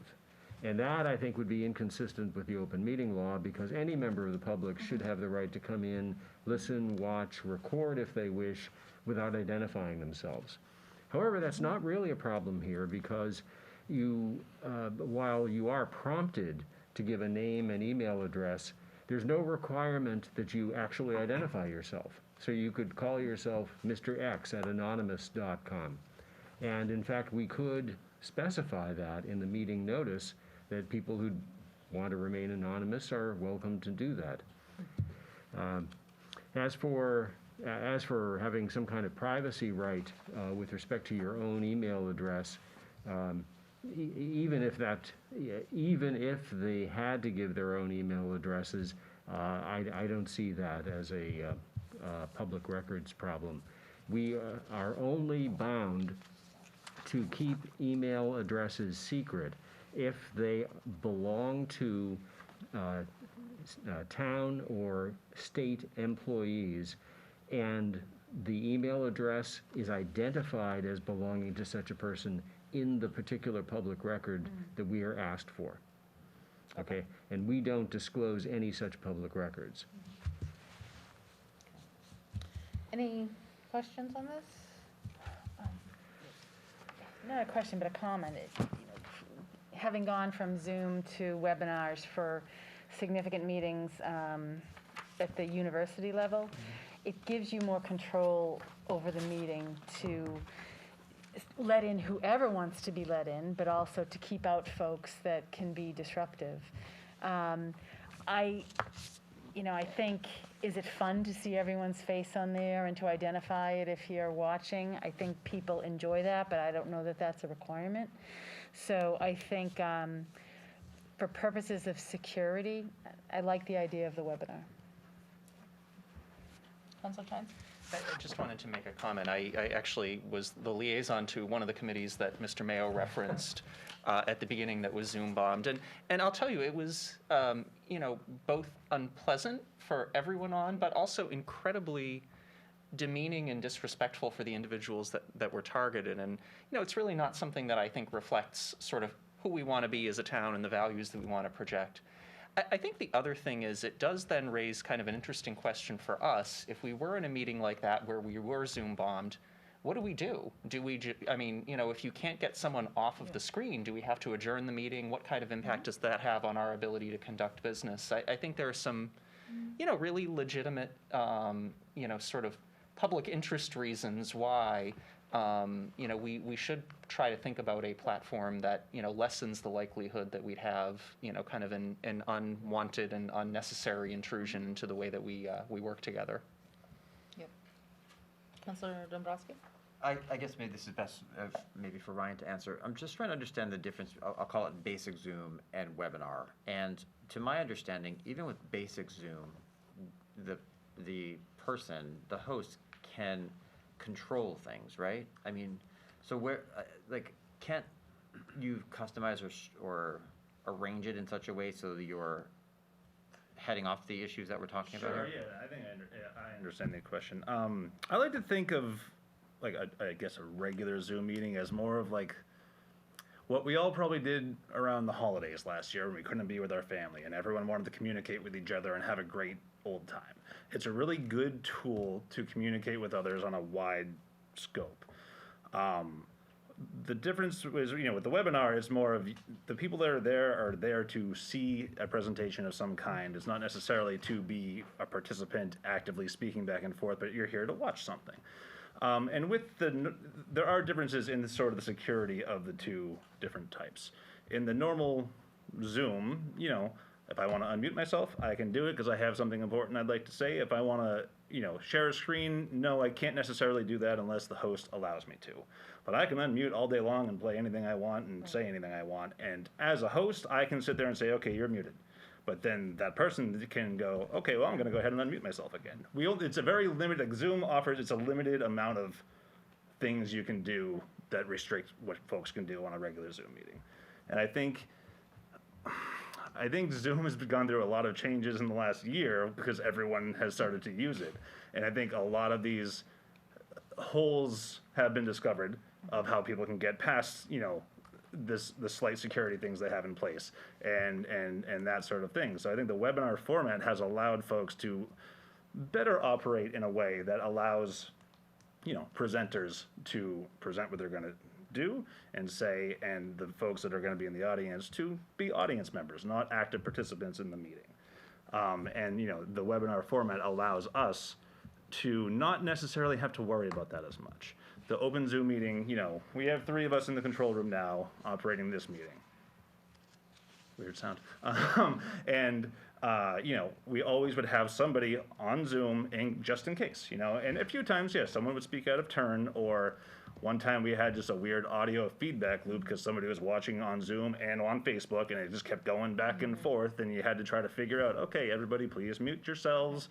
Let's figure this out. It just sort of takes more time to figure out what the issue is. Whereas in the webinar format, like Sherry said, somebody wants to talk from the public, we bring them up, they can talk, we bring them back down when they're finished, and it's easier from a security standpoint, and that's a lot more secure, I think, from a security standpoint. And I think, as Mr. Mayor was saying, it's sort of a preventative maintenance. Wakefield hasn't had major issues like that, thank goodness. But it's not saying that it couldn't, or it's not saying that somebody that's not living in Wakefield couldn't get onto one of these publicly posted meetings and do whatever they want. It doesn't have to be a Wakefield resident. It could be somebody from anywhere else in the world that sees this one link, wants to come on and make a mess of things. And so I think, folks that we've talked to, I think they've been concerned, well, we have never done that. That's not a thing here. And that's great. Wakefield's a very respectful community. But not only people in Wakefield can get on these meetings, anybody can. So I think it's just an easier way to make sure things like this don't happen. I guess what I'm not clear on is, in just regular Zoom, can the host not mute all or turn off the video of everyone, say, but the participants? You can, but they can still have a right to turn it back on So they at can, will. so ultimately, and I know, I've gotten some feedback, I think maybe all of us have, from some constituents relative to this, and some have said that this hasn't been an issue. I can say that having been in our meetings, I can think of probably at least 2, maybe 3 instances where we've had someone interrupt or make comments at inappropriate At least times. 3. And that's just since we've been using the platform, the regular Not to Zoom, mention just the feedback and the Right, and there's been. forgetting to mute, unmute, and all that. Right, exactly. So what you're basically saying is there's not a safeguard where you can have a regular Zoom meeting, the host mutes everybody, and then that governs. Not to my An knowledge. individual could then just click on mute and speak. Exactly, and that's done purposely. I mean, that is because that format of Zoom is made to be that way. It's made to be more interactive. It's like more of a, hey, collaborative. let's have a party and hang out even because we can't be together. You know, I think the format for the webinar is a lot more, here's a presentation, please come and listen to it. If you'd like to participate, we can allow that to happen. I don't think anyone's being shut out in the webinar format. I'm sure Councilor Mullen would not allow for something like that to happen, nor would any of you. You know, folks who want to speak and sign up for their ability to will always have the right to do that. This is just so that folks who maybe have an axe to grind with folks can't do that as easily. I mean, I understand, I understand the concerns about the webinar platform, but I do think a balancing of interest test here is pretty clearly shows that we need to more likely stay with the webinar piece. But to Mr. Mullen, to your point, I think that the only concern that I hear that I do think is something we need to explore further relates to the email addresses. So if we do establish some sort of policy or notice relative to these webinars, that gets your blessing, I think that does make sense because I think the anonymity of that people may want to have is important. And I can understand why they may not want to share their email address for whatever reason. I don't think it's necessary that everyone has to see everyone else who is attending, candidly. But I do think that if we are getting to someone's personal information, they may or may not want to share that. And I don't think that people should be forced to feel like they have to have an alias. But if we have this kind of generic alias that allows someone to be anonymous, I think that's probably the best balance we can find here. Because it is an issue, and we've experienced it firsthand. Especially a lot of our other, and we have a great team here that puts on this production. A lot of our other meetings, don't have folks who are as proficient in doing that. Yeah, I might add that, in a way, we've never had more opportunity for members of the public to watch anonymously. Because now we even invite them here, and they can't get in the building unless they're masked. Okay. Indeed. Yeah, I gotta say that the seminar, the Zoom meeting that I was on, where there kept being very vile things said about a young woman, and I can just see that it was a Zoom meeting, and she was, I'm assuming, or somebody was, muting where that was coming from, and then it would be unmuted, and it would be spoken again. And this was things like, I know where you live and we're coming to get you. This was awful. I mean, it was horrible, and I think this negates that. The other thing is that, let's just face it, if you come here at public participation, you give your name and address, and you speak, right? If you go to town meeting, you stand in line, like you're standing in line for a webinar meeting, you get to the microphone, you give your name and address, then you speak. So part of this is not, the anonymity isn't really there anyway. So I think this is the balance, like you said.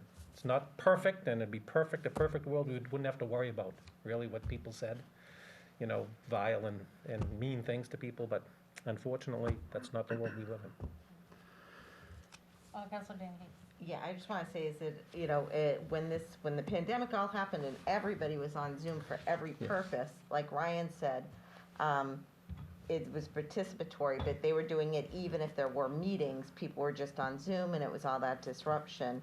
And BU went from keeping Zoom in the classroom, but for any kind of talks that we have where we don't have a role in, conversing with the panelists, then they've moved it to webinar, and I think that is generally, because of issues, and it doesn't have to be Zoom bombing, it can just be somebody whose dog is in the background, and they're not muting themselves, that can just be really annoying and disrupt the meeting. So, I think it's just the way things are evolving, that I think that the webinar just makes sense.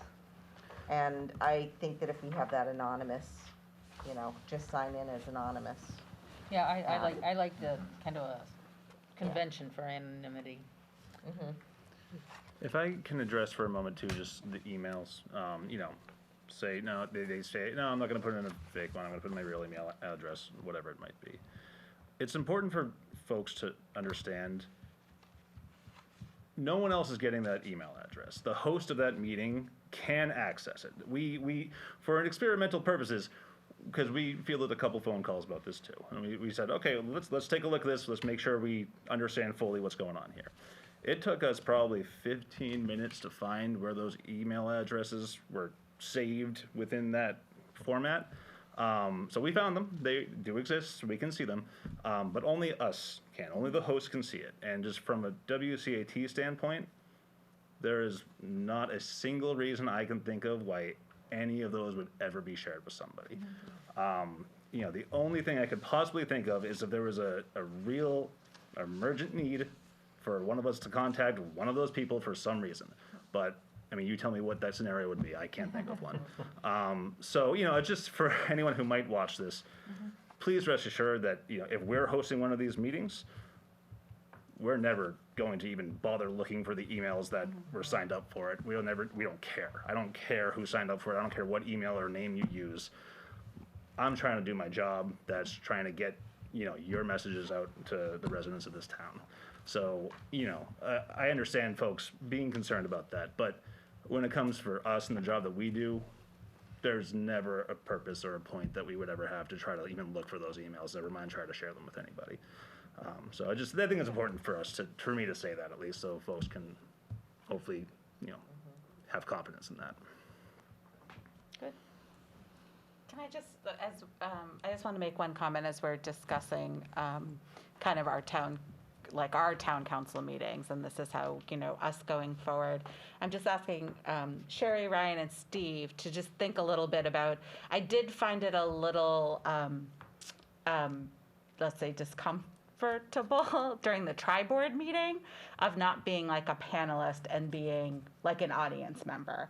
So I think when there's meetings that we're kind of the host of, I think, people got to like speak up, so counselors spoke up, but I think going forward, if we were to have kind of a joint meeting, or if people Zoom into this one, they should get the link to be a panelist for the whole meeting if they're part of the board. So just going forward and not an audience member, because, I wasn't an audience member for that meeting. I was one of the tri-board members. So just going forward, I think just to like set up that parameter that if one of us is Zooming into it, we're not an audience member, we are a panelist. That certainly is how it is for our meetings here. Okay, And the tribal would kind of a one-off and with 30-plus people. So Hopefully just the for next one will be in future. person.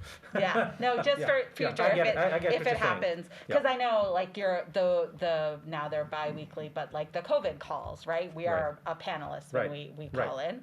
So I think just making that kind of level setting is really helpful. Sure. Anything else? So we're going to continue with the webinar. Sounds And if we could, Madam Chair, so it sounds like we're in agreement that we will have some sort of notice that will be on the top of all meeting notices going forward to let people know. So perhaps we could just run something by Mr. Mullen. I was just going to say, Mr. Mullen, maybe you can help us come up with something to add to our general language. Yeah. Great. Okay. We've made it to item number 14, announcements. I'll actually start. We have Veterans Day this Thursday, and it's great that we're going to be back celebrating. Of course, I don't have the time in front of me, but 11. is it 11? 11. Okay, 11 at Galvin Middle School. So I hope people can join us. The Veterans Board has put together a really nice program for that. Anybody else?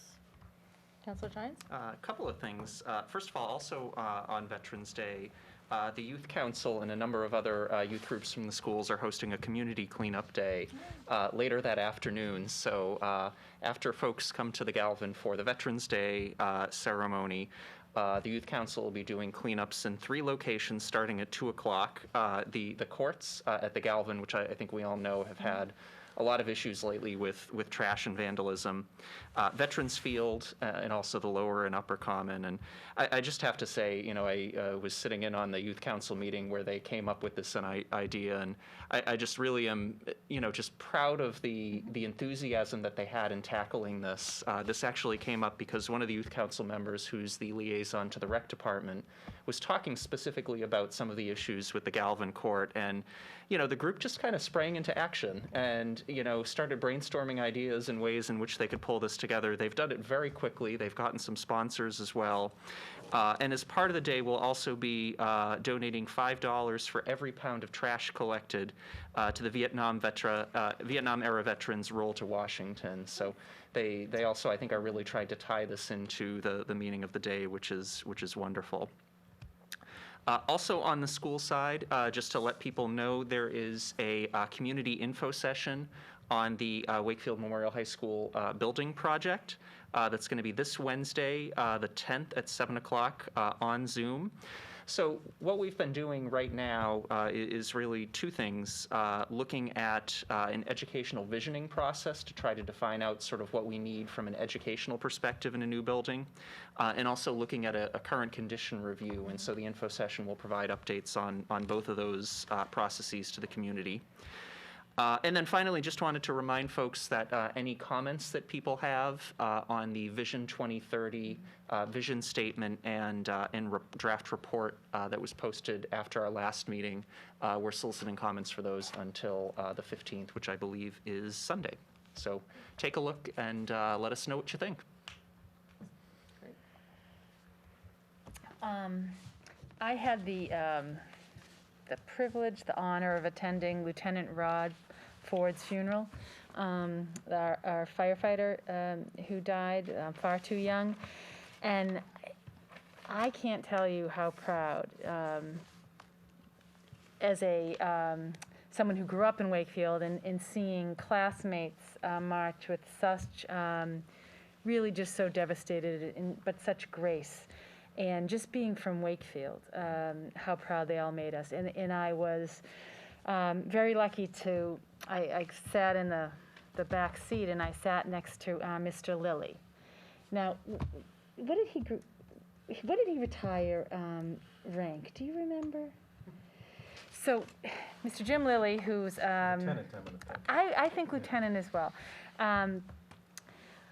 Retired several years ago from the fire department, and is the father of a good friend, but I've known him forever as well. He was so, to see through his eyes, because we were sitting next to each other, how proud he was. And he turned around at one point to me, and I could tell he was very emotional. And he said, I've never been so proud to be, to be a part of this, to have been a part of this group. So I just really well done by the men and women of the fire department and everyone who went to honor Rob. And Sean sings lovely. He sang, Sean... Curran, sorry, I'm so sorry, Sean. Sean Curran. Sean, I was going to No, say. not my Sean. My Sean. No, my Sean does not sing too well. Sean Curran, who gave the eulogy, ended with like an Irish song that was just really lovely. So it was a special moment. Councilor Danahy? I was going to say is that I think we have dodgeball coming up on Saturday to raise money for the Boys and Girls Club, and I just want to say is that the work that the Boys and Girls Club, that what they do and the service that they provide to people in Wakefield is just amazing. So do not come and watch it, but you can donate to the Boys and Girls Club to support us in that effort. And oh, the other thing I wanted to say is that, sometimes on our Wakefield community group, sometimes the conversations can get very heated, and but I've noticed a trend is people posting pictures of the sunset over the lake, and it's just beautiful. I think it's a really a nice thing seeing all those beautiful pictures and reminding us of what a great town we live in and great resource that we have with our lake. So I've appreciated those. Madam Chair? Yes. I've got a fire department-related anniversary coming up. Tomorrow is the 149th anniversary of what I regard as the greatest example of collective action by Wakefield people. And I bring it up because we might want in the next year to think about how to celebrate the 150th.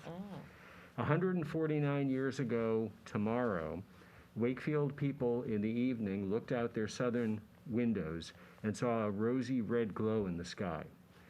Wakefield's volunteer firemen went to the two buildings where fire tubs, as they were called, were located, pumps, and there were hoses, and they dragged them out, and they started going south because there might have been a fire in Greenwood. The horses weren't available, so these men literally dragged thousands of pounds of equipment. When they got to Greenwood, the glow in the sky was even more intense, but there was no fire around them.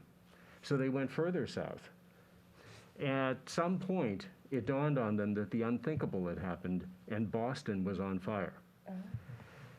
As they went, thousands of people came out of their homes to cheer on the Wakefield men. They were exhausted, but it was like a marathon. They couldn't have stopped if they'd wanted to. 2 hours and 20 minutes after they started, they stopped in Boston, and they turned on their hoses and fought the flames for hours more until 2 p.m. the next day, when, really exhausted, they fell back to the common, I think, and rested. Ultimately, the fire couldn't be put out until they used dynamite to destroy whole blocks of the city to create a fire break. But it was the Great Boston Fire, largely forgotten now because it was the same year as the Great Chicago Fire. People came to fight that fire from as far away as Kennebunkport, Maine. But nobody came further on foot than those Wakefield men. That was awesome. Yeah.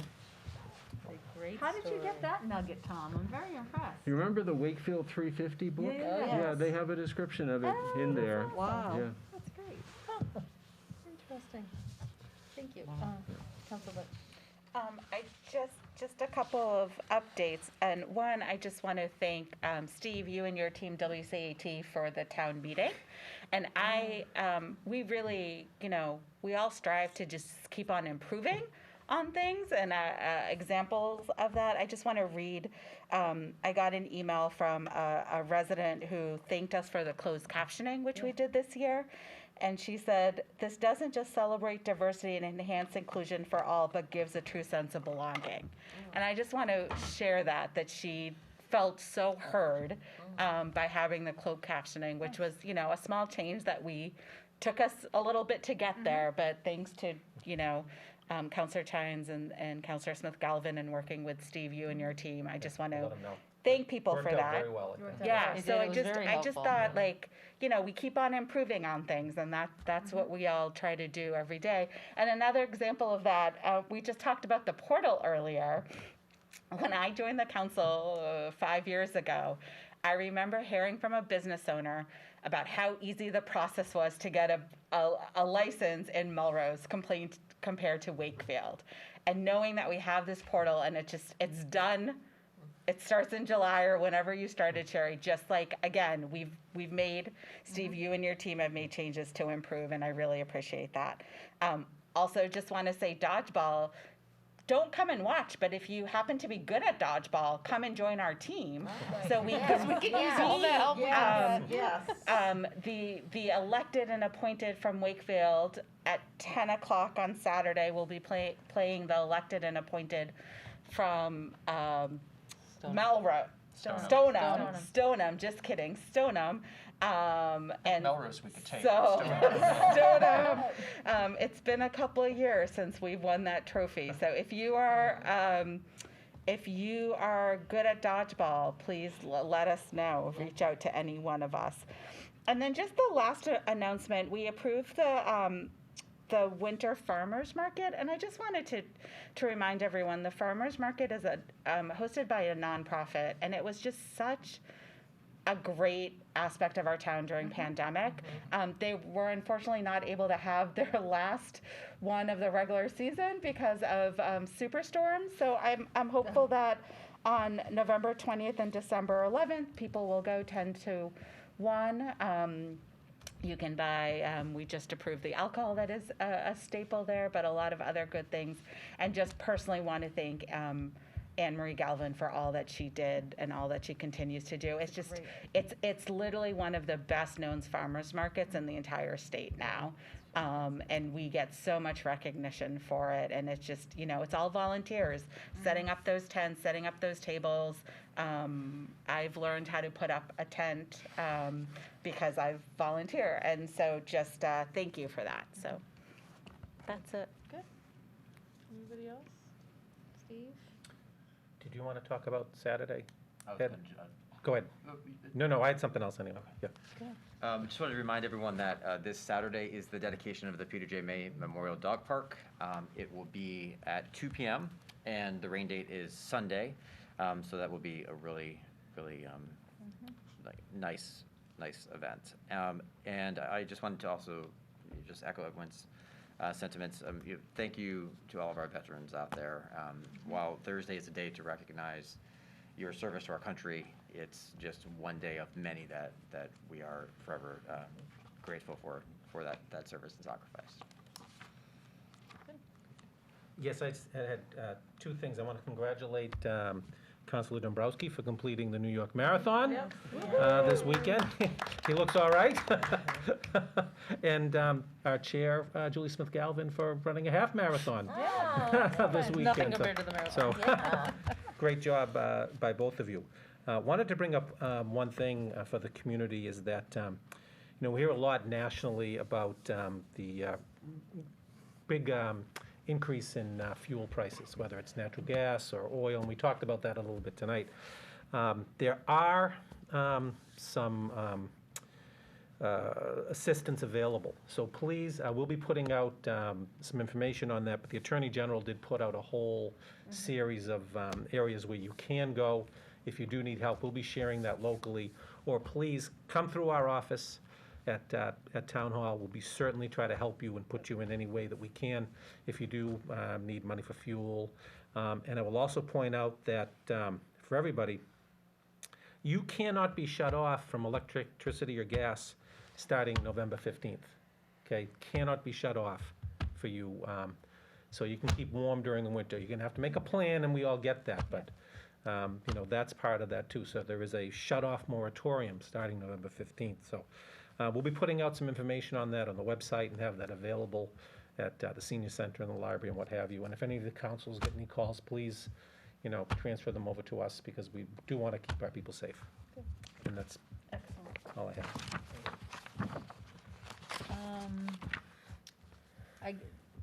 Any matters not anticipated for the agenda?